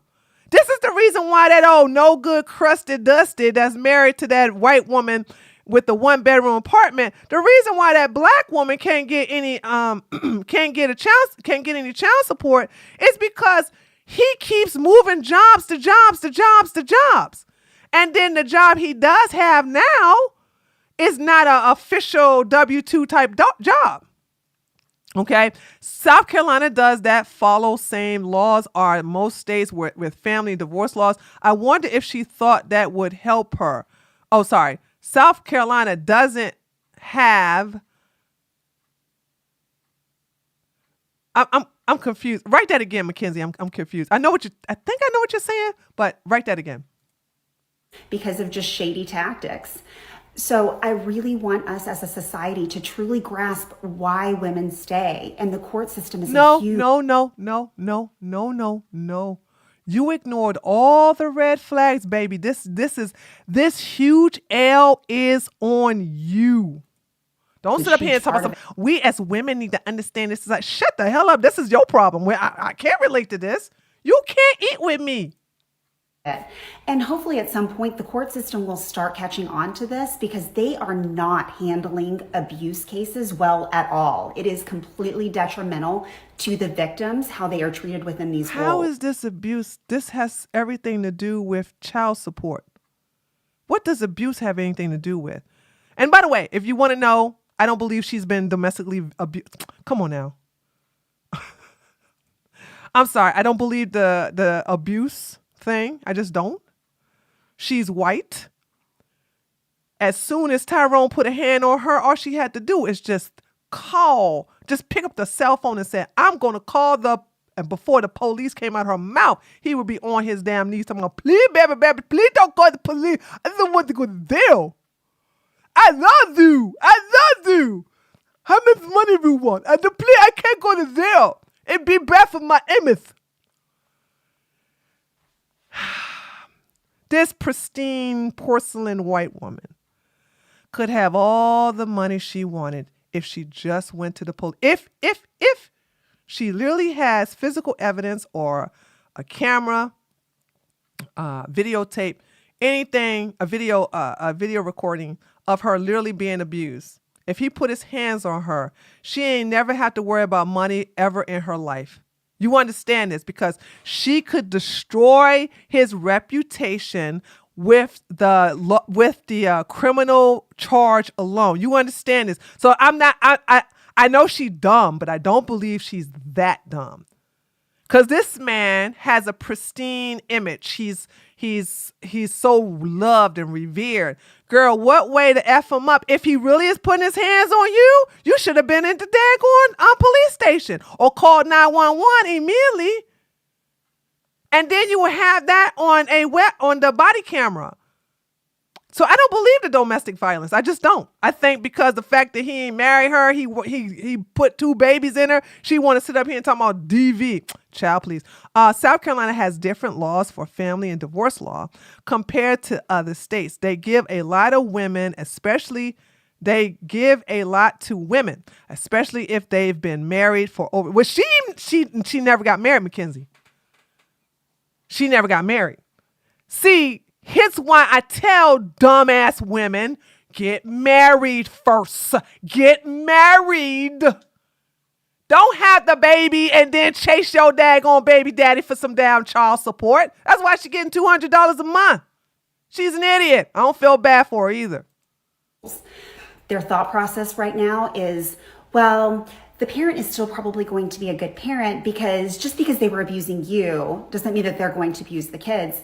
Meanwhile, the kids have been subjected to listening to their abuse to you for years and years, and that's 100% abusive. I was right. Oh, I'm so good. Damn, I'm so good. I said she wasn't abused. Did you hear what she just said? Did y'all pick it up? She said, well, the children hear about the abuse. Honey, I saw my mama whip the shit out of my daddy. I didn't hear it. Okay? I saw my mama take a literal iron, skillet, and hit my father upside the head with it. I've seen her take all kinds of weapons on my daddy. I didn't hear it. I saw it. You got 5 kids and you mean to tell me not one of them saw him put hands on you? And so what she's doing is she's pretending that the fact that they're arguing and he's probably calling her names that's DV to her. So the children probably heard those two fighting verbally and she's categorizing that as DV. Come on now. So I just heard it. She says, and my children heard his abuse. Nah, baby. If he was whipping up on you, they would see him do that. But see, automatically, I knew she lying. I know she lying. Okay? I know she lying. And please, can we bring a little racism up in here, please? Y'all know damn well if this lily white woman called the police on this hold on, where he go? On this big ass, not you, you fine ass, on this big ass Tyrone.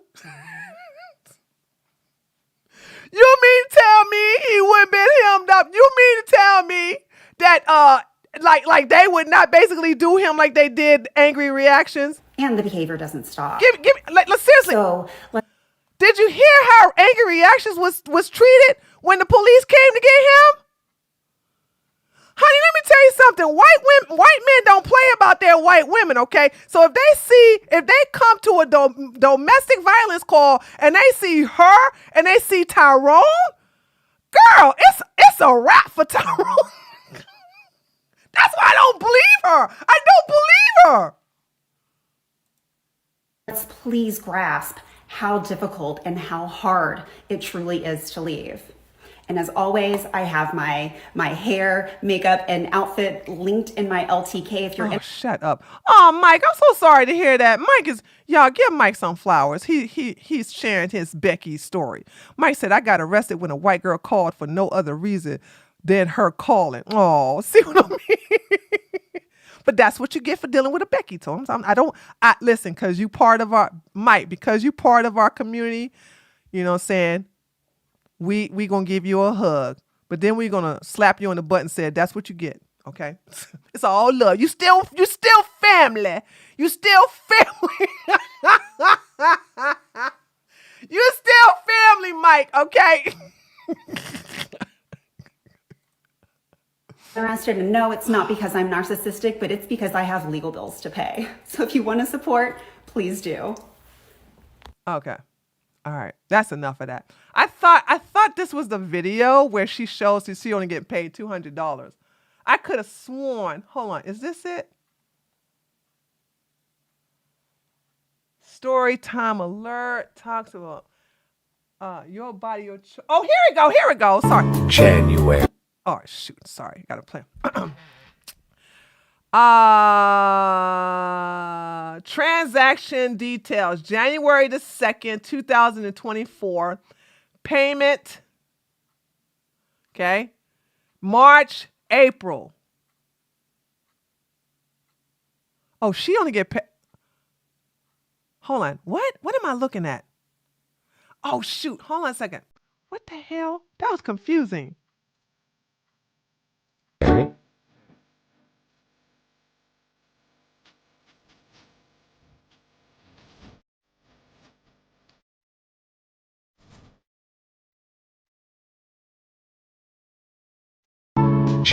Oh. Oh, did y'all see that? Did y'all notice that? Let's do it again. So she's getting paid $250 for several months.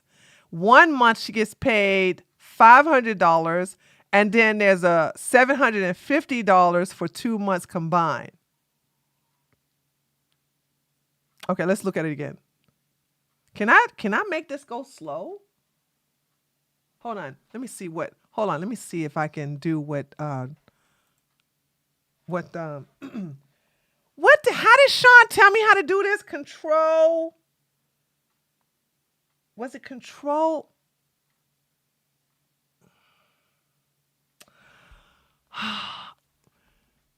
Sean, are you still here? He probably left. How do I make this slow down? An abused person would never behave like this. Facts, TJ. Okay, listen, I'm just going to just stop it. I'm just going to have to stop every time she says something. So here we go. This is January. February is 250. March is 250. April is 250. May is 250. June is 250. July and August, she says she got paid 500, which is still 250. So I guess she is getting paid 250 every month. So July and August, 500. September 250. October 250. And then $750 makes up October, November, December. I don't believe the January. Can somebody do the math? What is that? That's going to be 200. No. Hold on. 750 divided by 2 is $375. Right? So she gets $375 for, which is still nothing though. Now I'm not going to divide by 3. I don't believe her. I don't believe, okay. I don't believe her, but okay, let's go ahead and give her the credit, okay? Let's go ahead and give her the credit of 700 divided by 3 is 250. Okay, we'll go ahead and give her the credit. $750 will come out to $250. Okay, fine. That's fine. I'll give it to her. I'll sit up here and concede that she's getting paid $250 every month. I'll divide by 3. I just did. So that's $250 every month.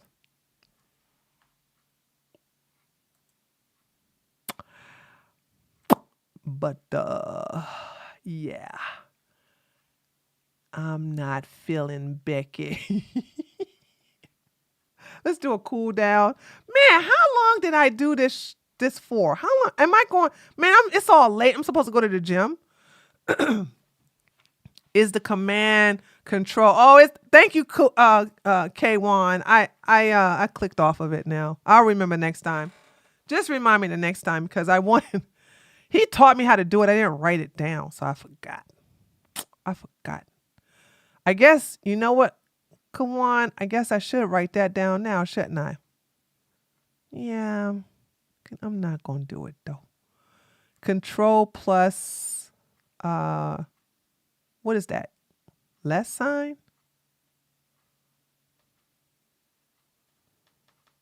So, I don't know. that was pretty fun. Oh, let me see if anybody on Twitch watching. Nope, I ain't got nobody on Twitch watching. Oh, let me see my kick. I wasn't watching my kick the whole time. There go kick.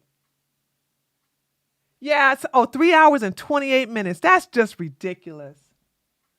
3 hours and 20. Y'all made me stay here for 3 hours and 28 minutes. It's all your fault. I'm blaming you. I am not accepting any accountability whatsoever for my actions. Becky has rubbed off on me.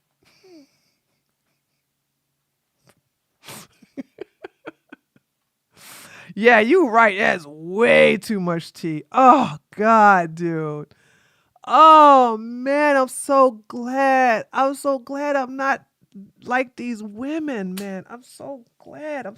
Oh, those of you who are in a relationship and married, I uploaded a very good book that will help you communicate better with your hubby, help you understand your hubby. It's a really good book. And no, it's not a sprinkle version. It's that good old, it's from, what is his name? Hold on a second. Let me see if I can find this. It's a really, really good book. You guys got it for free. It's a book by Bruce Bryan's book. It's really good. I think it's a really good book. Those of you who are in relationships, and you don't want to do the sprinkle, you don't want to do the level up, you don't want to do, it's now, by the way, it ain't telling you to get no dusty either. Let's be clear, okay? All right. It should be default by your man being a provider, but if it's not like, the women who want to go shopping and be spoiled and live the soft life or trad wife and all that other stuff. It's for a good union between you and your husband or you and your boyfriend, building a nice, sturdy relationship. Okay, this does not work on Dusties. Okay, this don't work on Dusties. This don't work on PickMe's, Barbara the Builders, or anything. But you need to understand that men have a certain behavior than women, and especially well to communicate. Also, I think one of the best chapters in there is that when women express themselves, men always want to get solutions, and they don't understand women. When I say they, women don't understand that. Sorry, men don't understand that women just want to vent, but men are always solution oriented, right? So it teaches you women how to shut the hell up and give your solutions and vent your problems to your female friends. Don't vent your problems to your man unless you want him to solve it, because men are mostly in a solving. They want to solve your problem. If you are bitching about it, they think that you have a problem and they want to solve it. And a lot of times we as women just want to just bitch about stuff. We don't want no problem. We just want to talk about it. Okay. And unless your man has learned this by default, okay, stop doing that. Stop dumping, a venting thing, because he gonna tune your ass out because you don't want his help. All right. So therefore, it teaches you. That's something I like that was in there. But I kind of knew that anyway, because like I told you, I have a sisterhood. So I don't do that emotional dumping, and I don't vent, or should I say talk crap about somebody unless, unless I'm complaining with the need for advice. Okay, because men are really good at that. Men are really good at solving problems. They really want to help you. They don't know the difference between you venting versus you, just, I don't know, just saying stuff to say stuff, to just throw stuff out of there. So there's that. So it's a really, really good book. It's a very rational book. And I think you all will like it. But so there's that. So those of you who are in relationships or marriage, this is a good book, and it's part. I put it in the relationship advice section of the Discord. So there's that. All right, guys. With me going, I can't believe I'm going to the gym so late. I'm so upset about this. But I'm gonna go. It's Wednesday, so don't get used to these late night streams. Shut up, Joe. I'll see you guys in the political thing. I'll see you tomorrow. And thank you. Oh, hold on. Thank you, that shizzle. Hold on, let me see if Empress is on the show. They know I draw the line.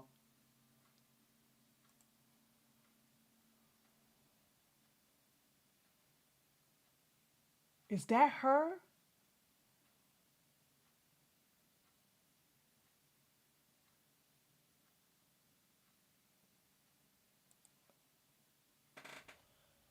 No. I don't see her. Oh my God, I don't think she's on there.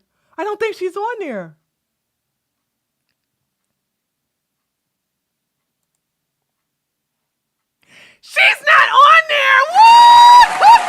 She's not on there. Thank God. Oh my God. Oh, she listened to me. She listened to me. She listened to me. Oh my God. She listened to me. Thank God. God tell you, man, I'm telling you, I'm on women's side, dude. I'm on their side, man. Just listen to me. I'll save you a lot of headaches, baby. Now, you know what?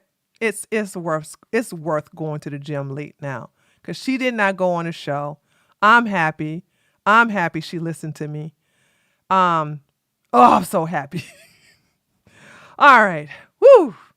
All right. Happy days are here again. Na, na, na, na, na, na, na, na. Ma, ma, ma, ma, ma, ma, ma, ma. Happy days are here again. All right, guys. So,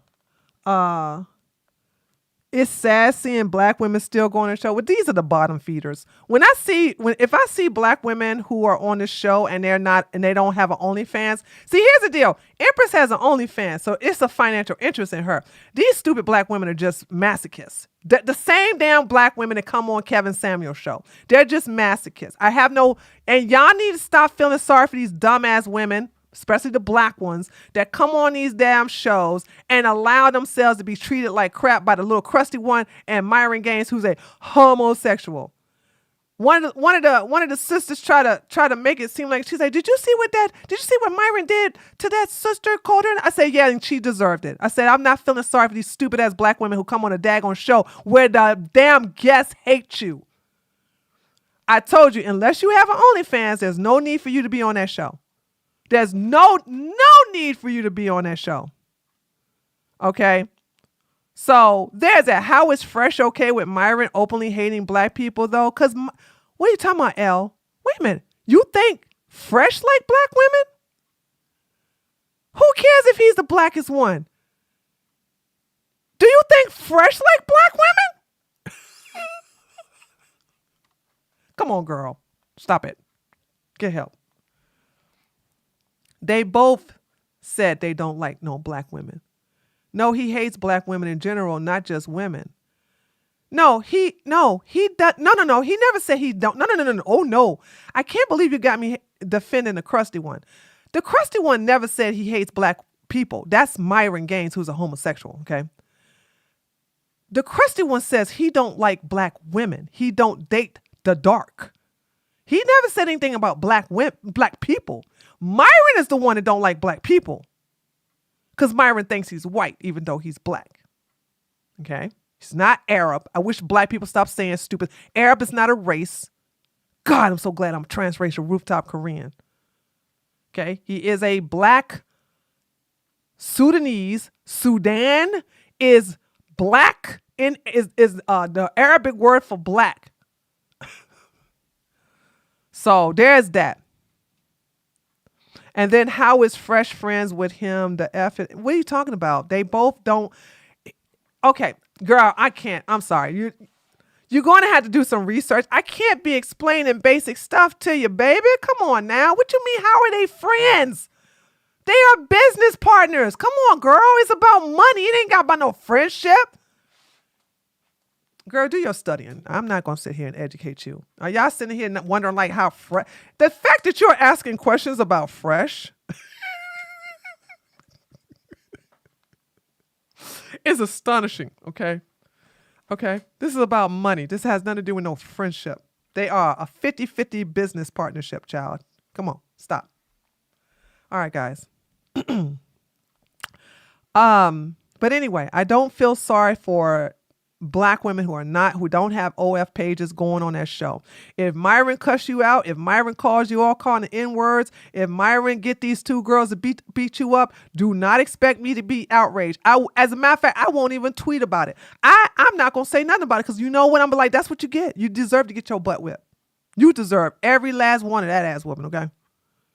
Okay? So spread the word. Because I'm tired of y'all coming to me about stupid black women coming on that damn show and getting handled. I didn't care about the black women who came on Kevin Samuel's show to get handled. I don't care about the ones that come on Fresh and Fit and get handled. You're all masochists to me. Boom, headshot. And as a sadist, why the hell would I care what a masochist wants to put themselves, the situation a masochist want to put themselves into? Okay? It don't work like that. Anyway, guys, gotta go. I gotta go to the gym. And I will see you all on my political channel tomorrow. And then I'll see the rest of y'all on Friday. Okay? Okay. Trying to sound like Cardi B. Okay. Thanks, AA. Bye, y'all.